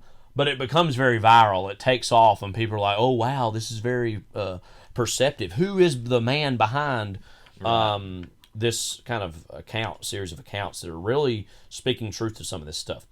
It becomes a quick viral success, and she seeks out the model who will purport to be the real Nathan Wright. That's the name of the guy that she has created, is Nathan Wright, who's star of it's mostly an Instagram page that she posts a quote from called The Wright Brother. Nathan Wright is the fictional guy that she's come up with. She discovers from a casting packet, because again, she's in the advertising agency, so she's got all this list of, and she had some left over, even though she got fired from her advertising agency, like all these pictures of male models and actors to use in ads or whatever. Comes across a guy by the name of John Clover, who's an attractive, seemingly wholesome actor model, who she figures out, oh, this is going to be the guy who's going to be the face of this page. Yeah. And so she seeks him out, writes more of his posts and musings that go beyond her own initial literary ambitions. So she kind of panics. She's like, I've kind of ran out of the stuff that my novel was about. So she starts going even further and further. And now that she has a guy to be, and he's kind of confused by the whole thing. He's about her age. He's had middling success. He seems like a nice, wholesome guy on the surface, but there's these hints of something else that's in his past that she's not sure about. Right. But she kind of makes him the face of this. He's a young, attractive guy. The likes and the viralness of everything just get even further now that she has a face to this. And he purports to be the real Nathan Wright, but again, his name is John Clover. And again, this goes beyond her initial literary ambitions and expands into this full-fledged social media phenomenon. However, the walls start closing in on Emma in a variety of ways. For one thing, her old college professor is starting to see some similarities between some of the things that were posted early on, and even a little bit. He had seen her novel, and he had read her novel in school. Yeah, and he's even less like, you're a fraud, and is more like, what are you trying to do with this? He kind of susses out that she's it's more challenging her on her kind of on her principles or whatever, to reach out to express similarities. He's noticing in Nathan in her old book. John, who's the real Nathan. So John Clover's the real character. The Nathan Wright is the name of the kind of fictional character, so to speak. John begins unknowingly contradicting publicly about things that is said in the post and what he actually believes in a series of interviews. And he's kind of seen as this new social media guru. And people are like, oh, he's this influencer, and brands want to get a part of him. And again, he starts saying not bad things, but things that would seem to contrast with the philosophies espoused in his social media posts. And then he reveals to Emma privately that he's actually been the victim of a traumatic brain injury from a car crash that he received some years ago. So he has all the looks of this guy who's young, attractive, confident, but deep down he's this, failed actor model, and he can't even quite remember his lines, so to speak. He doesn't remember exactly the person that she's trying to package him into being and the person that he really is. So he has some traumatic brain injuries again, that series of concussions he received in a car accident that happened some years before. And all of a sudden, guess what? There's an election coming up soon in the Atlanta, Georgia area, and there are people on both the Republican and Democratic side of the aisle that want to cater to him, and at first maybe just get him to endorse certain candidates or kind of speak about this stuff, but then they get the bright idea, both sides, that maybe we could run him in the future as this political candidate, and then control him as a sort, because again, he's kind of speaking truth to power. He has this very kind of seemingly simple philosophy about these expectations about what black manhood are, and how he's trying to kind of break through that. And they're trying to not only bring him in, they're also trying to bring Emma into being roped up into this. I'll read you the cast here before I kind of reveal maybe what this is. Well, can I guess? Yeah. Yeah. Well, now? Yeah, if you want to. Is it Meet John Doe? It is Meet John Doe. Yeah. It also kind of sounds like Being There, but yeah, I've seen that, there's but... things about Being There that are in this, and I'll talk about the Meet John Doe-ness of this here in a second. The cast, Teyonah Parris, who was Dawn on Mad Men, and she's I think in some Marvel movies now. She was in. I wasn't aware of that. She was in Chirac, also the Spike Lee movie. Yeah. She's going to be. Wasn't she the lead in that? Yeah, basically. Because I see her on the poster. Teyonah Parris, she's kind of the lead of this. Emma Taylor is the name, of her character. Stephen James, who is kind of the male lead of If Beale Street Could Talk. Yeah. He's going to be John Clover / Nathan Wright. He's the guy. Was he also in... what was the other thing he was in? Was he in Selma? He is in Selma. He plays John Lewis. That's what I was thinking. That. Yeah, that he was in. I haven't seen. He's been in movie. some other things recently too. He's a really great young actor. Yeah. Robert Downey Jr. as Frank Traverse, who's Emma's old boss at the advertising agency. I thought I'd throw him a bone to being something half good or He doesn't have a habit of doing that. So Robert Downey Jr. is her old boss, and he's kind of frustrated with her at first that she's getting all this fame, but he's deep down he kind of. I don't think he considers her a friend, but he's kind of being protective of her, and he sees where this is going, and he's trying to maybe pull the reins back and say, hey, maybe don't get caught up in this. Kelvin Harris Jr., who... he's in Waves. He was in Waves. He is like Stefan's best friend, Brendan Russell. Basically, a modernization of the role played by Walter Brennan in Meet John Doe is like Gary Cooper's best friend, and he's like... Who was the female lead in that? Barbara Stanwyck. Oh, okay. Barbara Stanwyck was the female lead. And so, wait a minute. Am I thinking of Barbara Stanwyck and Balls of Fire now? I'm thinking. No, I think they were in that together though. I gotta make sure. I think they were both in Balls of Fire and Barbara Stanwyck. Balls of Fire. Yeah, not Great Balls of Fire. Yeah, that's what I mean. Thank you for that. Yeah. And so he's his best friend that at first is kind of happy about this. But he sees how kind of inauthentic that Stefan has become, or John's becoming, and he's like, you need to pull away from this maybe. Sandra Oh as Nancy Chang, who's a Republican strategist who's trying to get in and bring him to like the Republican side of things. She was on, Grey's Anatomy and Killing Eve. Sideways, Killing Eve.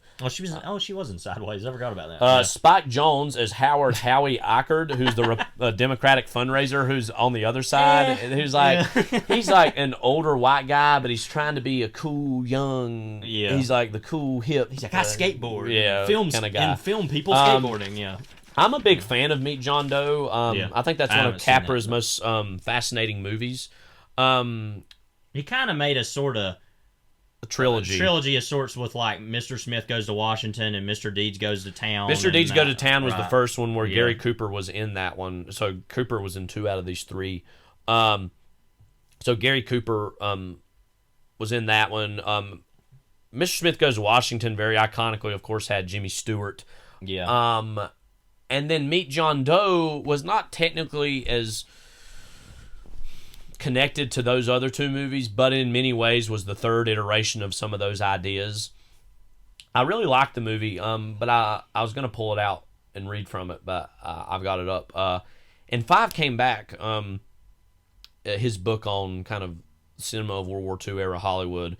Mark Harris writes some really interesting things about that movie, which was released in, I believe, 1940. Yeah. So the war is going on at that point, but America is not yet involved in it. And the movie is very much about kind of this inauthenticity that is being attached to this seemingly wholesome, small-town, happy-go-lucky, everyday guy, which is, in many ways, the avatar for a great many Capra movies, that type of man. And it's very much kind of, that movie is about this kind of precariousness by which America sits on in relation to fascism at that particular moment in time. Some of the metaphors of that movie are kind of so big and unwieldy. Harris points out that he doesn't think the movie's all that successful, and he kind of takes issue and criticizes it. I agree with some of his criticisms, but also find the movie to be overall very fascinating, not in just in terms of Gary Cooper's stardom, which I'm a big fan of, but also within Frank Capra's own evolution as an artist.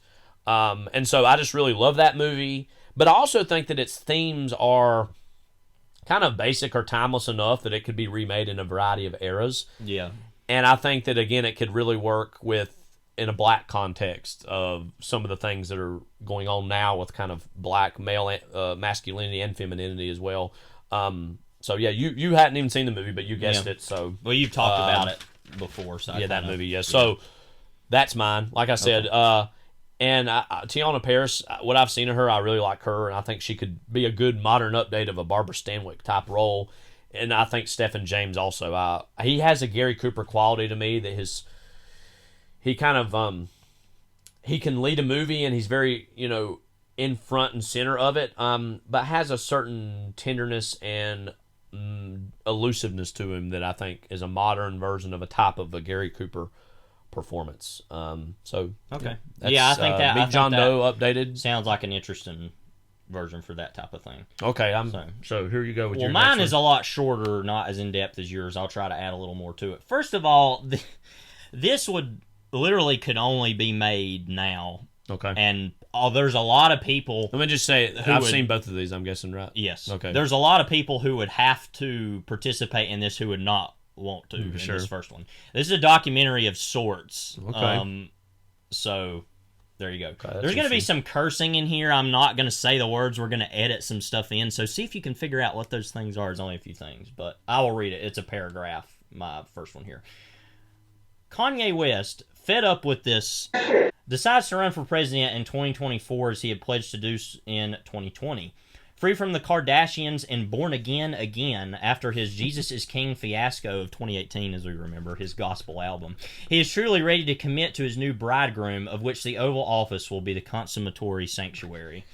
He surrounds himself with what he dubs the School of Athens, a collection of famous disciples / hangers-on / fellow loons such as Dan Bongino, Jim Rome, Ethan Couch, who we remember as the Affluenza kid, Yes. And Gary Busey. Oh, good. In the lead up to his campaign as nominee for the Consistent Life Ethic Party, something he supposedly subscribes to, apparently, he draws upon the expertise, in quotes, of the School of Athens and others to record a new album entitled, and by the way, you can't see this, but so the first word here is in all lowercase, then the next word is in all caps, and it alternates as such. Yeah. The rise of the Maccabean horde that gonna drain that swamp for good. Y'all think we kidding? Y'all got no clue. Which will act as both a party platform and good publicity. However, other than the fact that he's being pursued by a group of Judeo-Christian Islamic fundamentalist assassins who may or may not even exist, his increasingly tense relationship with the hyper-manic Busey threatens to derail the entire campaign album and production of the documentary before any of them get off the ground. But this essentially would be sort of like This Is Not What the Movie Is, sort of filmed in the style of that mockumentary I'm Still Here that Joaquin Phoenix made. So it's a mockumentary that Kanye West would be presumably participate in, and these other people would. Would you guess what movie this would be? Is this another mockumentary? Yes, sort of. I'm so floored by so many of the details in this. Give me a hint. When was this made? This movie in the 70s. The 70s.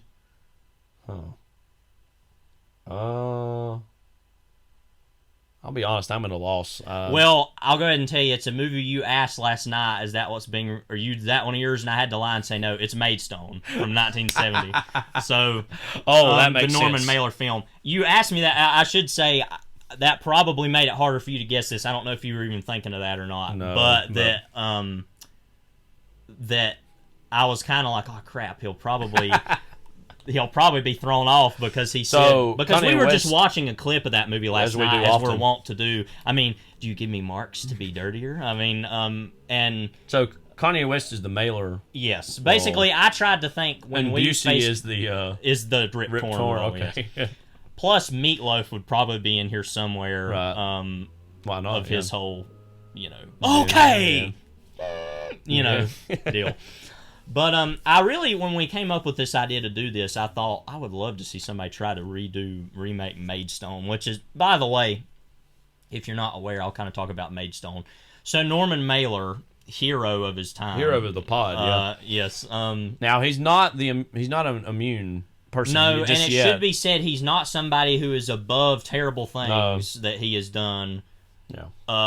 That if you want to look up those, go ahead and do them. I'm not mentioning. But as an artist, I'm not trying to shy away sure. from them by not mentioning them. But it's too long of a. You go look that stuff up and you. But as an artist, we have a lot of admiration for. But him. he's and somebody who things he has to say, certain things, especially later in his life, more than earlier in his life, I think are right on and very true. A lot of things he said about America, and just things in general. But that. He's also kind of a filmmaker. He's made a few movies, sort of. And that one of those movies was Maidstone, which was essentially a mockumentary of sorts where he's playing a version of himself named Kingsley. Mm-hmm. Is the last name. What was the first name he had of that? And he's running for president. But he's a filmmaker in that. Right. Norman Kingsley. I thought that was his first name. That poster of Rip Torn. And he is making a movie about him running for president and about a lot of the crazy things that happen in that, and that Rip Torn is playing his brother of sorts. But that the movie at the very end of the movie very quickly breaks down into a fight that was captured on screen of Rip Torn and Norman Mailer. I think they were going to have a version of, but spirals into a real confrontation. He actually takes a hammer and is hitting Norman Mailer on the head, and it gets very and then real. they're and he's talking about he's talking about Kingsley and Mailer. Is that not Mailer? You know what? Let's just put some of the audio here right now. You crazy fool! Supposed to die. You Norman bastard! Kingsley, you must die, not Mailer. Not Mailer. I don't want to kill Mailer, but I must kill Kingsley in this picture.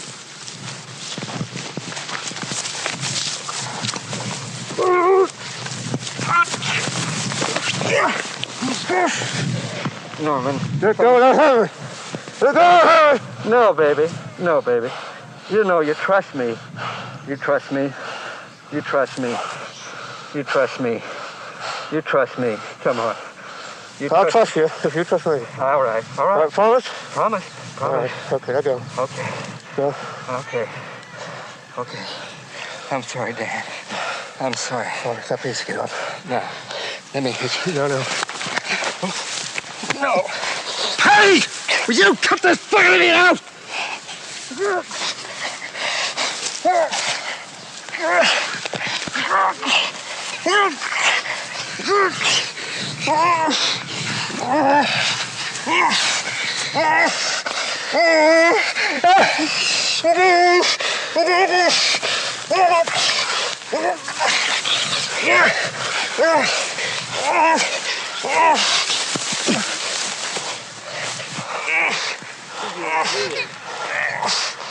Let's stop this. Oh shit! What is this? Let's stop. What is this? What have you done? What have you done, you motherfucker? Get off of him, you son of a bitch! Yeah, Again, of course you didn't that's the most iconic thing about the movie. Yeah, most and you of the didn't movie get to is- see it visually, but go look it up. Yeah. That's what that's one of the things about the movie that everybody talks about. I think the movie is fascinating other than that, of what it literally is, but it's not as much of like a buzzword kind of like, oh, can you believe that Norman Mailer and Rip Torn got in an actual fight that was like really kind of not like gory in a typical sense, but actually was like, wow, this really is like real. Right. And isn't any kidding around, like, although Rip Torn I think isn't taking it as seriously but is more dangerous than Mailer is. Mailer is genuinely pissed off. You can tell that it's happening, but Torn's like, but this is what we're doing, baby. Like, whole thing. Well, this does feel like something Kanye West could Right. do or make. So Right. I think all And- those people are spot on Yeah. in terms of. And being I thought we got got to throw Ethan Couch a bone here, look into his whole deal. So that would essentially be a documentary that would be being made. I like it. So I'd watch it. Anyway, What's the name of it? You got one? No, I don't. Oh, I don't have one for Yeah. mine either. So I don't know. Anyway, Maidstone. Look into that. Very good. All right. I like good. that. All right, so this is definitely a movie you've seen. and I'm changing the time period on a little bit. Yeah, okay. Just so you know. That's fine. Lincolnwood, Illinois, 1934. A ragtag, and it should be said, Lincolnwood, Illinois is I was looking kind of on the outskirts of Chicago. Kind of, it's in the Chicago area. A ragtag group of women, a mishmash of criminals, housewives, and former suffragettes. Again, this is in the 30s, so women have had the right to vote for nearly 15 years at this point. Live on a farm outside of Chicago.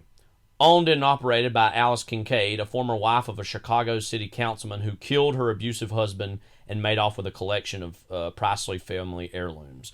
So, Alice Kincaid was this former kind of a suffragette woman who was a huge campaigner and activist in her own way in the 19-teens especially.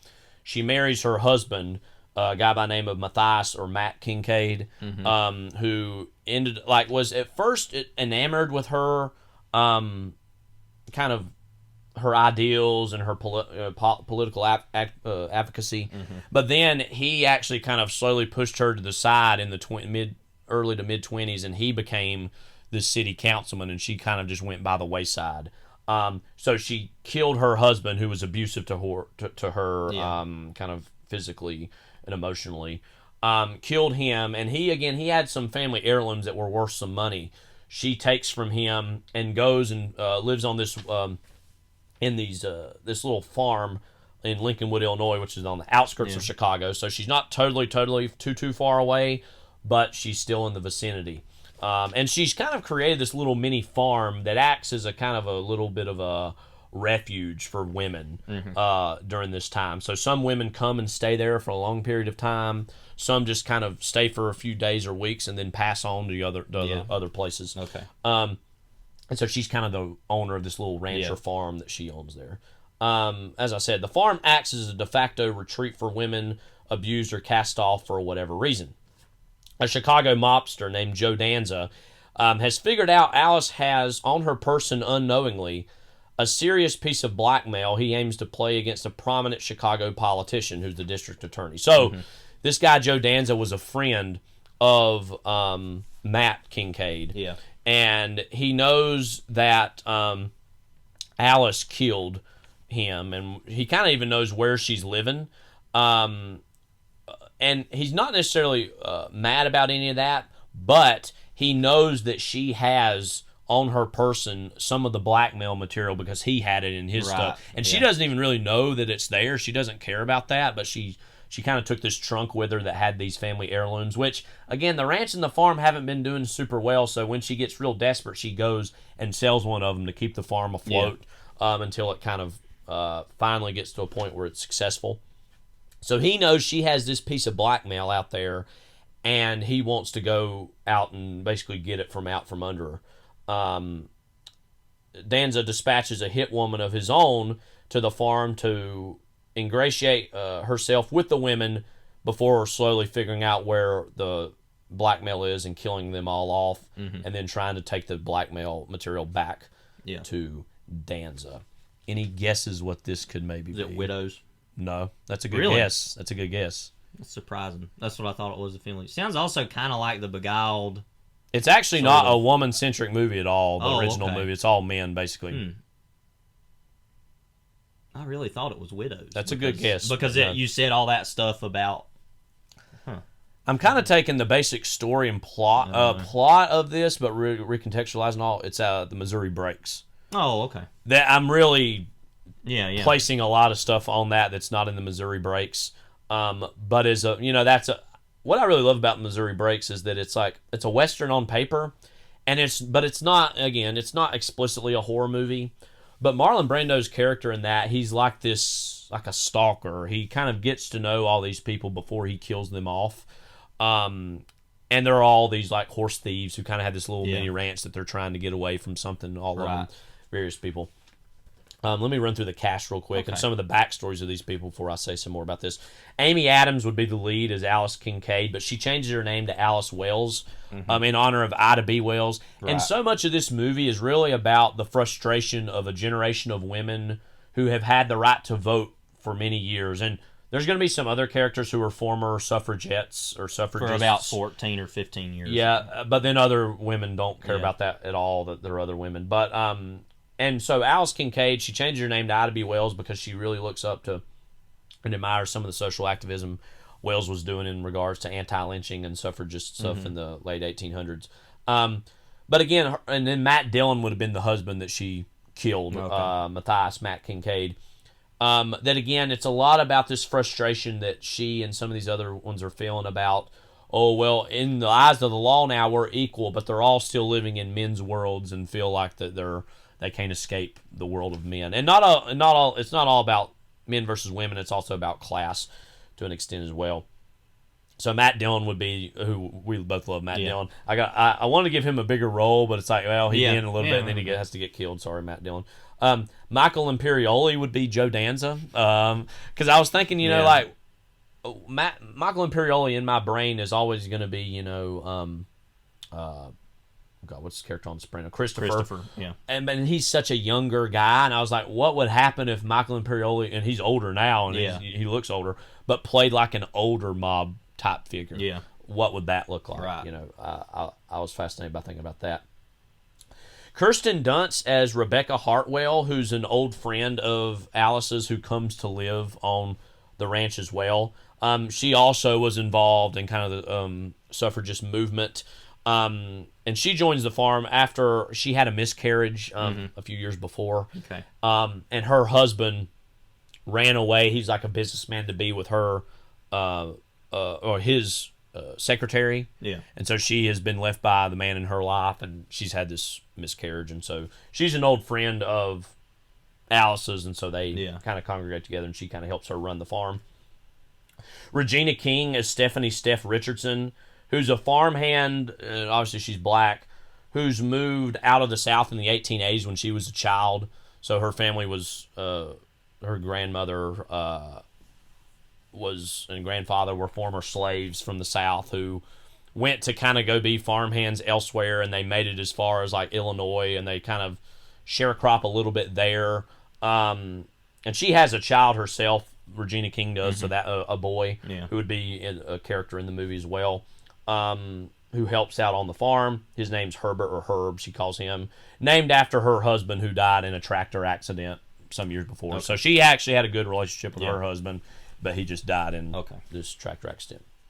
Lily Gladstone as Corey Thompson, who's kind of the enforcer on the farm. She's a little bit rougher. She's herself kind of a seasoned criminal and gun woman of the lot. She's been in and out of jail several times. She, like many of the late 20s, early 30s, partook in some bank robberies. She had some experience with that.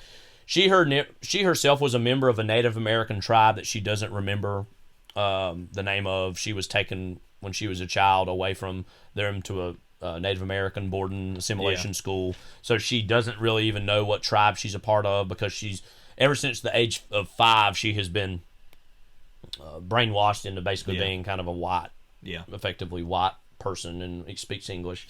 But at the age of 12, she and some other friends that she had there broke out of the assimilation school in Indiana that it was in, and have been kind of going around ever since. She's lost track with all of her initial friends. They've all been either dead or been kind of scattered to the winds.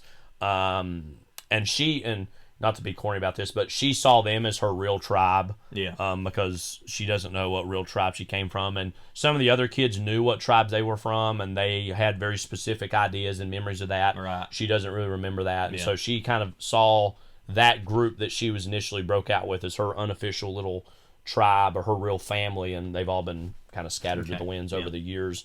And she's been on the run ever since, and she maintains security for the property there. Holly Hunter as Bernice Renfield, who is the Brando part. So she's the one who comes in and is trying to kill off and get to know these women. Very mysterious hit woman who has a very strong moral code, Anton Chigurh-esque. But is very ambiguous in what philosophy she really buys into.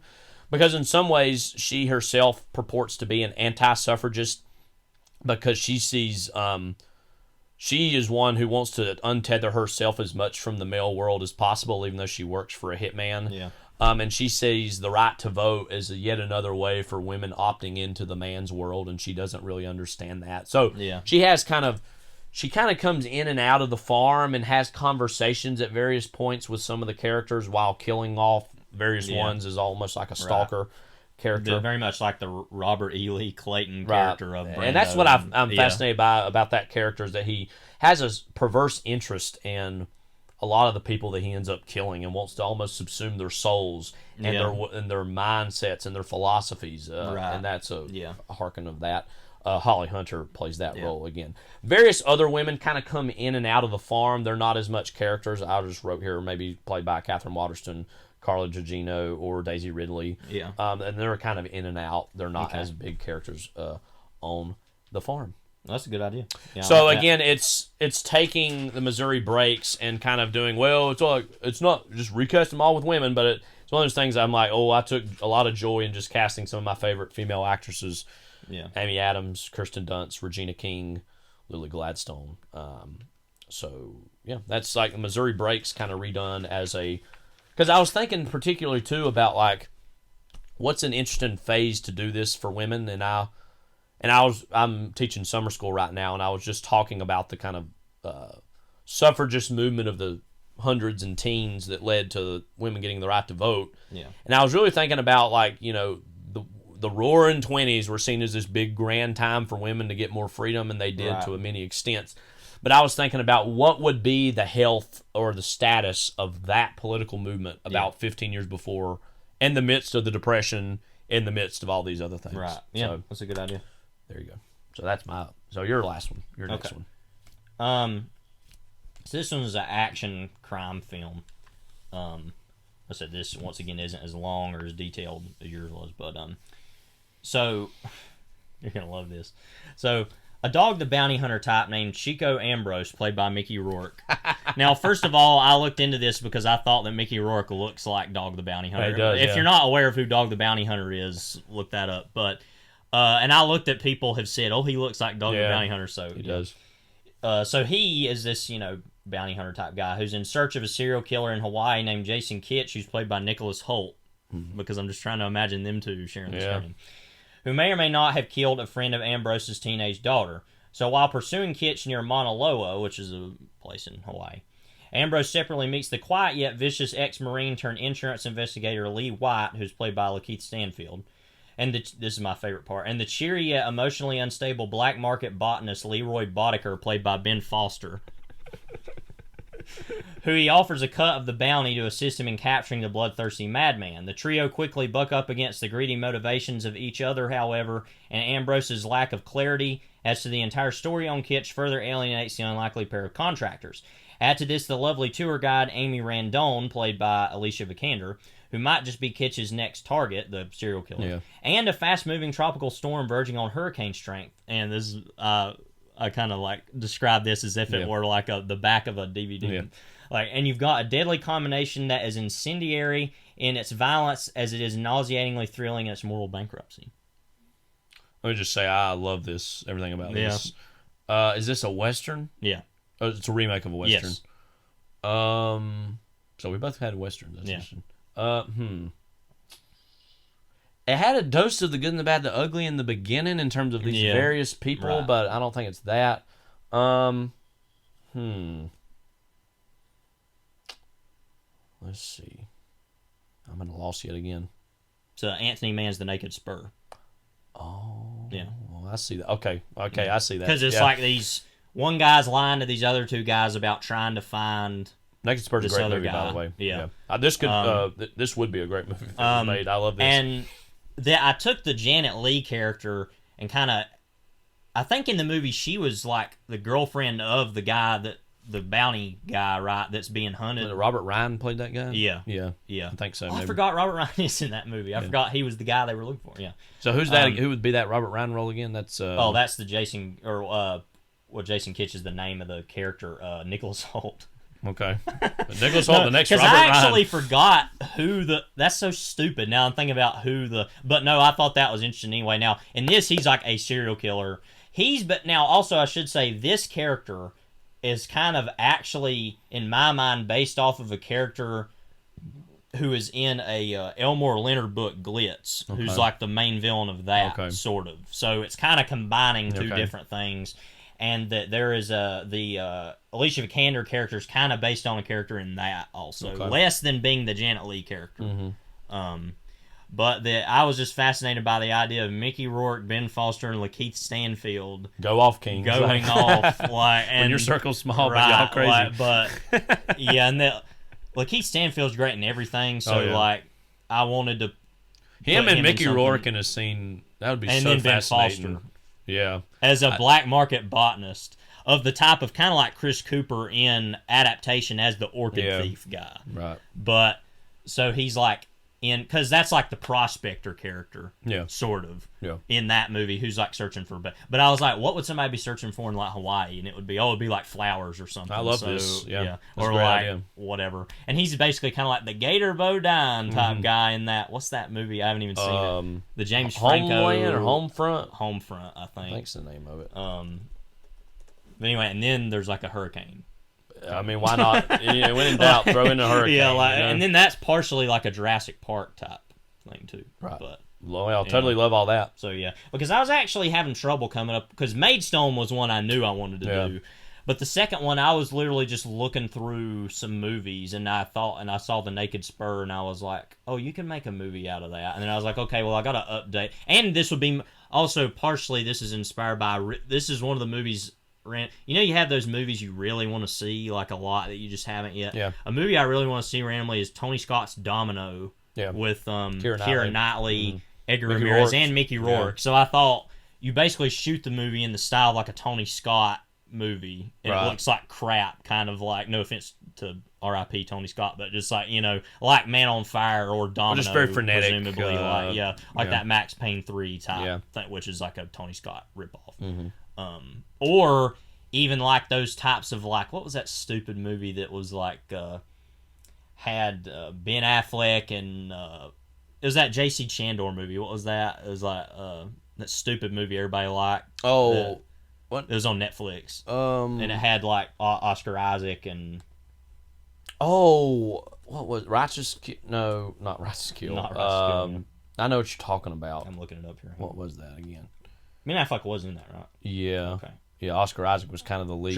Triple Frontier. That's it. Yeah, that was them, Charlie Hunnam, Garrett Hedlund, Pedro Pascal. God, what a group of people. Wow. I forgot that apparently Chandor's the one that's attached to the Kraven the Hunter movie to direct that. By the way, I want to read some of the people here. I haven't seen this movie, Triple Frontier, but American Private Military Advisor Santiago Pope Garcia, and then we have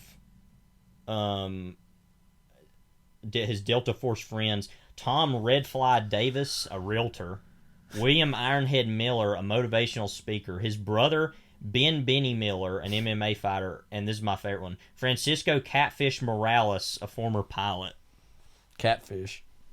Anyways, I just can't get over the idea of Mickey Rourke, like, walking around looking like that. And like, hey, I want y'all to help me out. Yeah. And then them getting in these awful arguments and like that'd be so good. Bloody deaths and really violent. Now, of course, The Naked Spur, if anybody's want a really good movie, made in the 50s, definitely not this type of violent kind of movie exactly. I'd say out of all the 4 movies that we are looking at here, that's the best out of all these, I would say. Really? Naked Spur. That's my opinion. That. No, I'm saying the movie itself, but that also, this pitch, I would say also I would agree with that. Well, but I think out of all the 4 of these real movies, Naked Spur is the best. Naked Spur, I said it's about very perverse. No, it is. That's what I was gonna say. Is it's not like really violent like this movie would be, but that it's like the morality of the movie is very violent in the sense of like Jimmy Stewart. Well, particularly, I haven't seen Winchester 73, but I know that's another Anthony Mann, Jimmy Stewart Western. It's good, not but quite that as good, movie, the little bit I've seen in it, you get a sense of Jimmy Stewart being really like an insane individual in that movie. And in this movie, The Naked Spur, he's like lying to the other 2 people. He basically is looking for the Robert Ryan character. He's wanting to get a bounty on him, but he lies and tells him he's a sheriff. Yeah. Now maybe that I don't know in this case that Mickey Rourke would necessarily lie to maybe he would lie and not tell him that he's a serial killer or something, or that he has personal motivations. He would just be like, oh, okay, I want you to help me. There would be some kind of like stringing them along involved. But that basically, I'm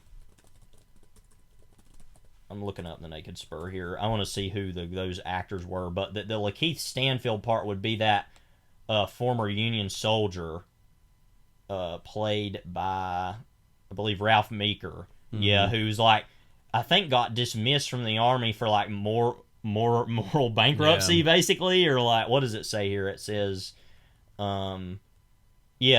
discharge of morally unstable. I don't really know what that means, but I feel like Stanfield could play that. Yeah. And then Millard Mitchell as Jesse Tate, who was he would be the Ben Foster role as he was that like prospector. He's a little bit more of like a general kind of just like happy-go-lucky prospector guy who's kind of helping out. But Ben Foster would be like a nice enough fine guy, but he is also like, oh, I'm black market botany, like I'm not technically supposed to be doing this, but then is also kind of low-key insane, not necessarily in like a violent way, like he's not like a killer exactly, but he's very unstable and like just kind of insane, basically, like, and is very like hard to keep a leash on. I like a lot of things I've seen Ben Foster in, but I think the movie's pretty good, but him in Hell or High Water, especially Chris Pine in Hell or High Water, I think is really good, but he's insane in that. Right. Like, that's kind of what I'm thinking, but like not murderous, but then he becomes murderous because he's doing this stuff. Right. And then the Alicia Vikander role, I'd love to put her in anything. Yeah. She's great and everything. But I was thinking, okay, we need the female lead like Janet Leigh, but you kind of change it, and that she's like a tour guide near Mauna Loa where they're at. And the whole kind of part of the Glitz novel, which you haven't read, but the Elmore Leonard novel, is that he's like this kind of, the bad guy, and that's kind of this serial rapist killer guy, and that he basically stalks really nice. These. Not really. No, I imagine him to be James Woods, basically, in that. In real life, I would say in the movie, but also in real life, probably. Gonna take him to see the Elephant Man. But that he's basically stalking these women. But he also has this, like, he got put in jail a bunch of times by the main lead in that movie, or in that book, which would be the kind of Rourke part of this. But that Rourke is, like I said, mad at him and has this grudge against him for killing a friend of his wife's daughter. So it's like kind of taking these different aspects of different things. And having Nicholas Hoult be the serial killer, I think is interesting. Because I literally typed in on Google, I was like, young actors today under 30. Yeah. And Nicholas Hoult was one that popped up, and I was like, why not? Just like put him in there good. Because, he's usually good in most stuff, but him and Mickey Rourke, well, him as a serial killer I find interesting anyway, but then also him and Mickey Rourke at odds. Yeah. They're so different. Yeah. Like, and then Lakeith Stanfield and Ben Foster and Alicia Vikander, that's just such a weird group of people. There would be all these other people you could throw in there, maybe an older John Larroquette, I don't know, like, if you can give him work. Right, like just put him in there somewhere, just all these different I'm trying to think of any role that John Larroquette could have in any of my movies. Let's see. Maybe he's the English professor. That could be. Emma. Yeah, did you give him a role? Oh, it was the Robert Downey Jr. No, because Robert Downey Jr. was the newspaper guy. Well, the advertising. Or the advertising guy, I'm sorry. Yeah. Yeah, so never mind, that's what it was. But yeah, so yeah, put him in there as the teacher. You know what? These are 4 movies I would watch. So. Yeah.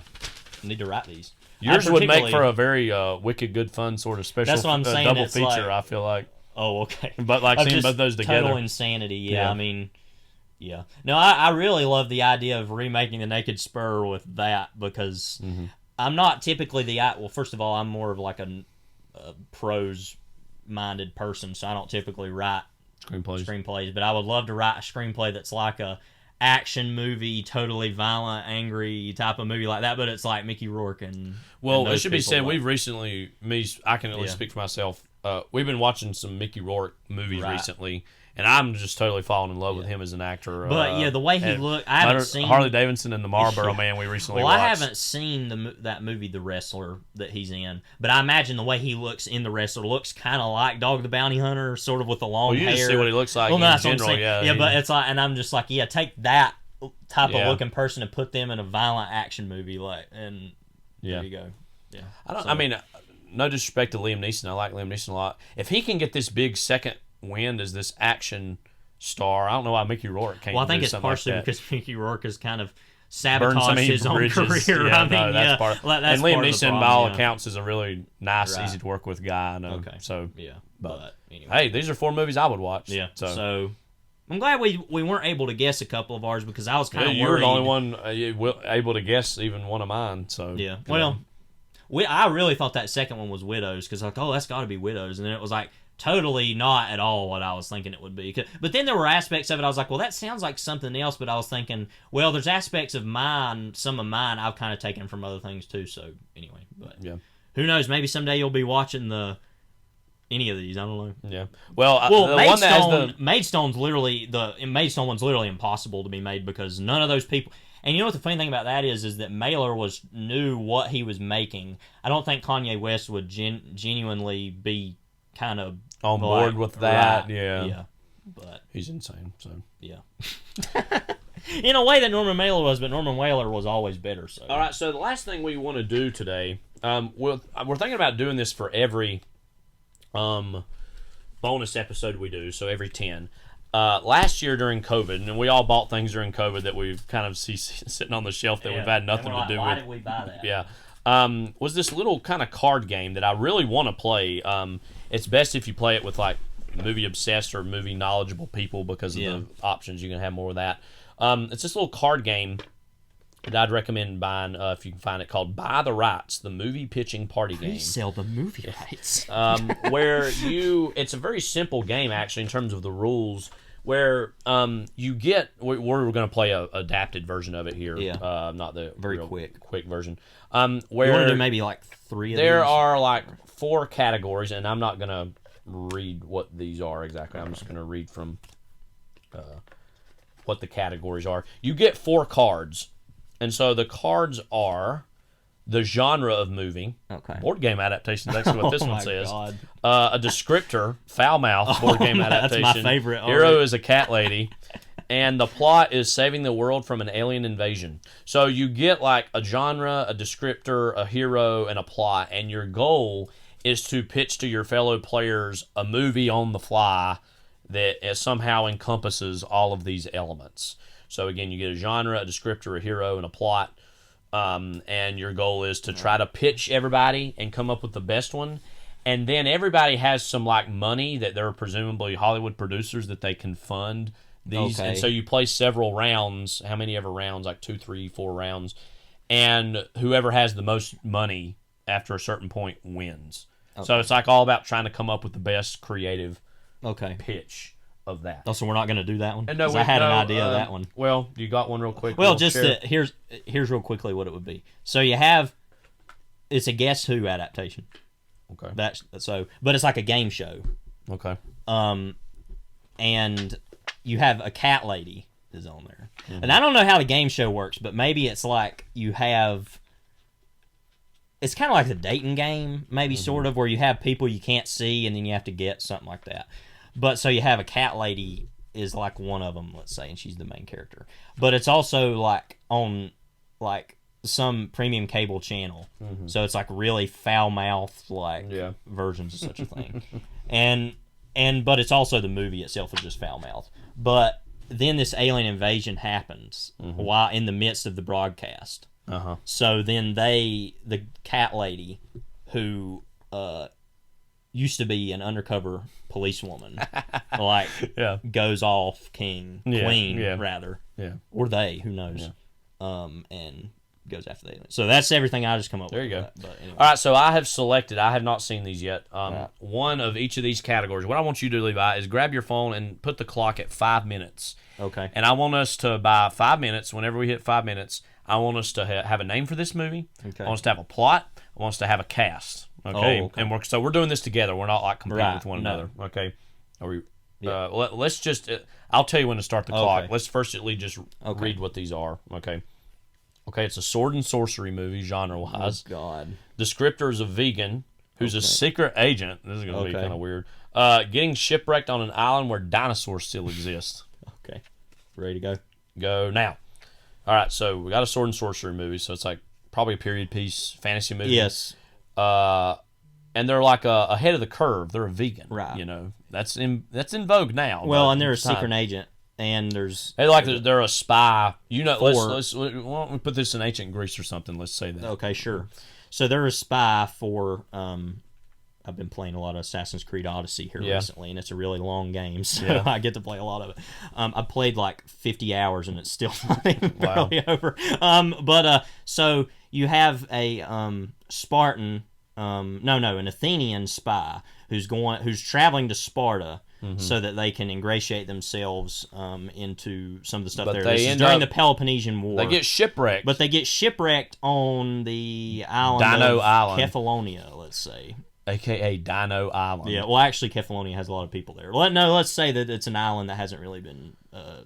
So, is there any time travel going on here? Why is the dinosaur still on this island? Maybe dinosaurs would have been extinct by ancient Greece. That's what I'm saying. Yeah. And so, like, is it just this island that's been untouched by time? I guess so. But some of them, they would think that it is like, oh, these are Greek monsters or whatever. But actually, it's just dinosaurs. And so maybe like our hero is trying to like get off the island, but the other members of the party are wanting to bring some of the dinosaurs back and use as weapons against in the Peloponnesian War. In the Peloponnesian Wars.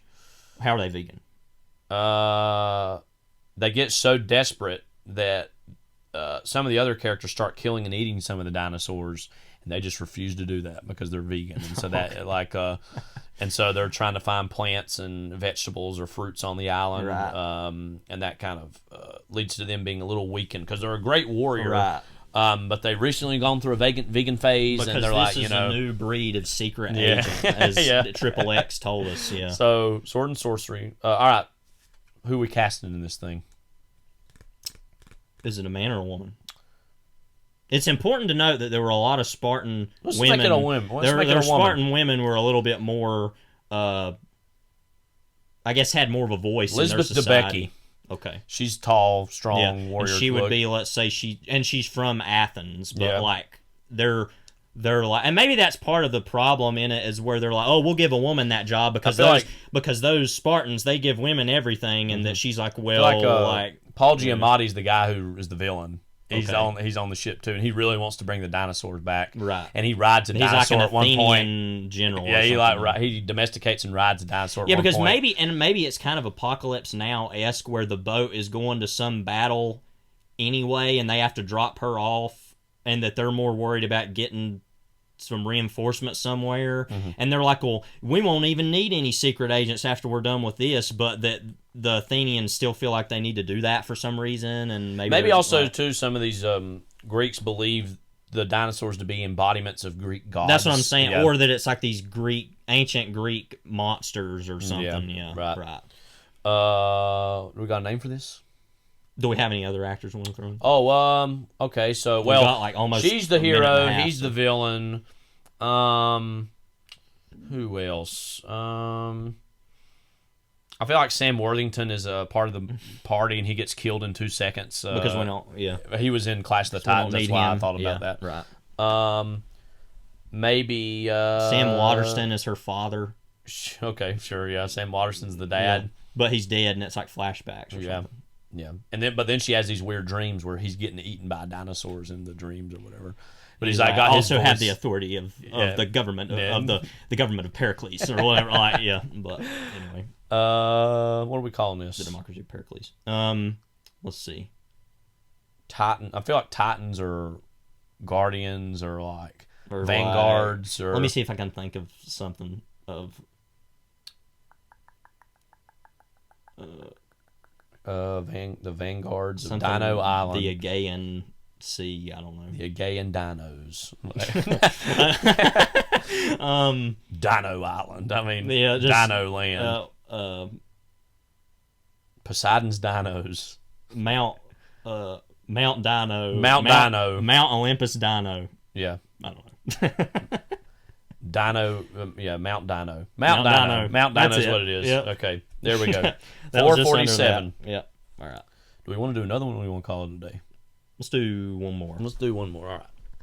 So again, we'll let y'all get back to your July 4th weekend. Yeah, because this is getting released right before July 4th. Happy 4th. Happy 4th, Dick. Stranger Things reference there, if you didn't know what that was. See. Just pulling these from random. Again, I think this game would be fun if you got multiple people playing it. Yeah. Maybe our audience is checked out at this point. I don't know. Yeah, I don't know. All right, we ready? They're like, when are y'all going to be done with that don't- whole Planet of the Apes thing? All right. Yeah. All right. So, I need to get the, All right. Okay. Don't hit. Yeah. All right, it's a musical Okay. about an illiterate cowboy Okay. traveling across the country to compete in a video game tournament. Okay. All right. Ready? So this is good. All right, go. Yeah. So this is gonna have big electric horseman vibes. Yeah. And so in that way, Maybe even like near dark vibes. So I feel like this cowboy, he's a singing illiterate cowboy. I'll just go ahead and say played by Jonathan Richman, and a lot of the music my is God, scored yeah. from his country Right. album he did. Yeah. And And a tandem jump. and one of the few things him and his son bond over, because his son's an indoor kid, he doesn't like the cowboy life, is video games. So they play video games together. Okay. And they play this like video game. It's like it would be made up for the movie, but it's like this classic arcade Western game. Where you're like traveling around and you gotta like collect your cattle, and then some get real unruly, and so then you gotta like ride it like a rodeo or something in the game. You gotta press these buttons a real specific way, and so his son has a cancer scare. Okay, and so him and his son have to travel across the country to a video game tournament happening in Atlantic City, New Jersey. Okay. And it's them traveling around. It's a road movie. Where an older, they have a kick it into gear type hot but it's all like Jonathan Richman songs, and some of it is songs that he himself already had, but then it's just like situational one note idea songs that would come up based on whatever circumstances they're going through. Does this all sound like it could? Oh yeah, but he's illiterate too, so he can't read, so he's got to rely on his son to read. But again, a lot of hot nights action. Yeah, and he's like, there. I can't read what a cup of coffee is, but I can sure smell it, or something like. I don't know. But so he's the lead. Don't go away. As he says. I feel like he's got a divorced wife though, because she wasn't a fan of the fact that he couldn't read and that he was a cowboy. Who's the divorced wife in this? Let's see. Well, I'm thinking of Reese Witherspoon in Mud. Okay, so Reese Witherspoon. Sure.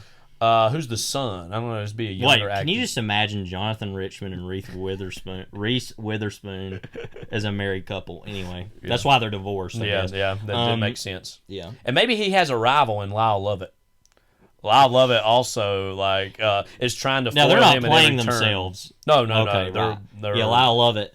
Yeah, so the child would. I don't know, like Jacob Tremblay. Yeah, I don't let's know, just throw him in whatever. there. Yeah. He's a kid and everything now. Whatever. Yeah, he's getting kind of older though. But yeah, he is getting a little bit older. Will be weird to see him in his like teenage phase, like maybe getting into a trouble phase. But there's like a whole sequence of like them driving around in like tour buses that they somehow got a hold of, and Lyle Lovett's like they're on a highway and they're like hitting each other. Yeah, and it's just like Lyle Lovett's like throwing spikes out the window just like to try to foil them. Right. And again, it's all set to a musical number called "Spikes in the Road," like just like So there we go. So what are we calling this one? Spikes in the Road. Let's see. I feel like it has to be something. The fact he's illiterate and he's a cowboy and it's a musical somewhere. And a video game. That's literally everything we just said. But let's see. Game over, dude? Question mark? No, question mark? Or maybe like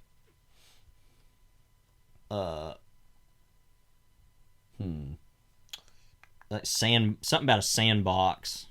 Yeah. Sandbox. Sandbox Ranch. Maybe that's the name of the game.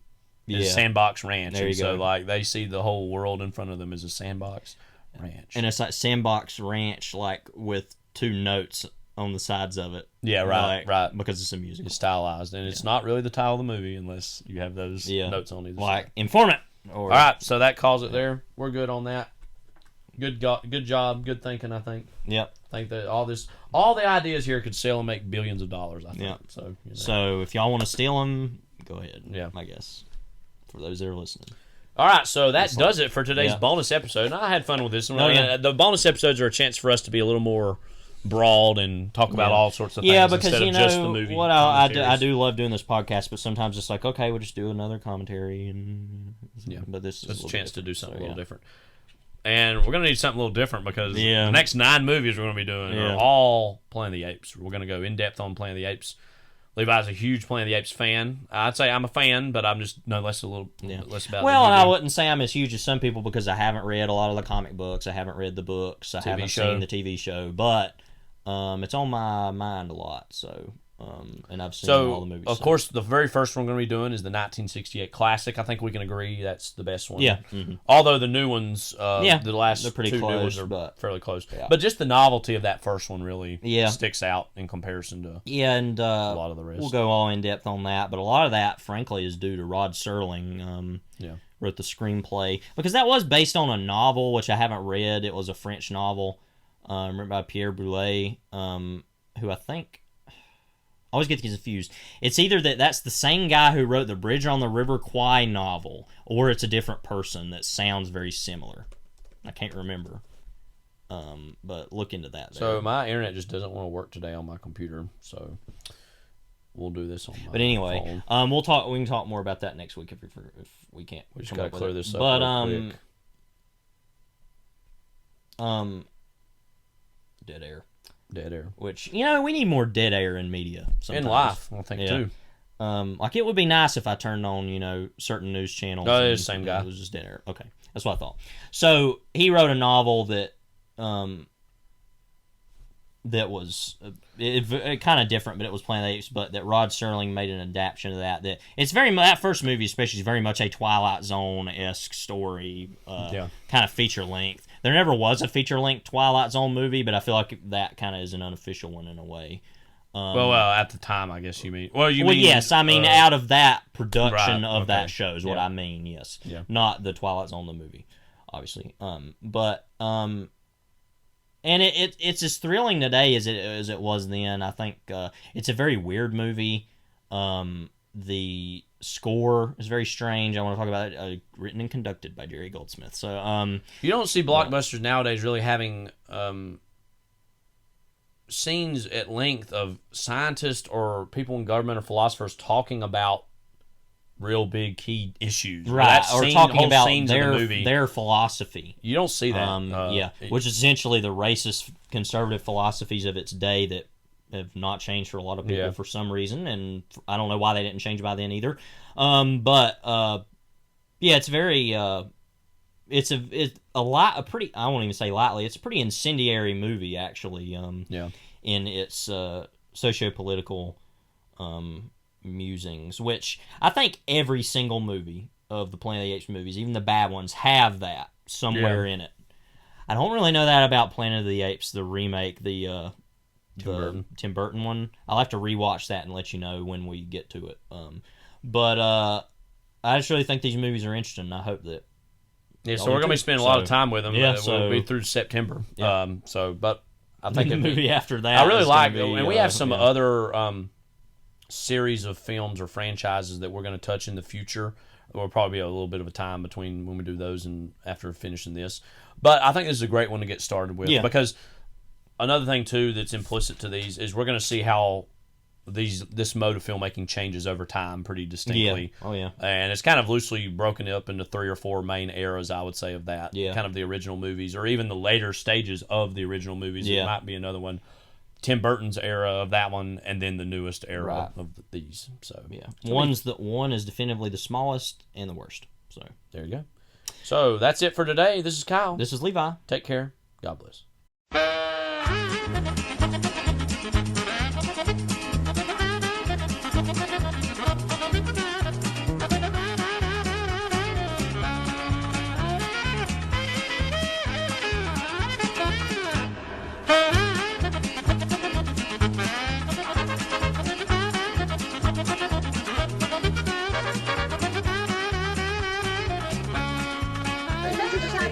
I'm sorry. Bye.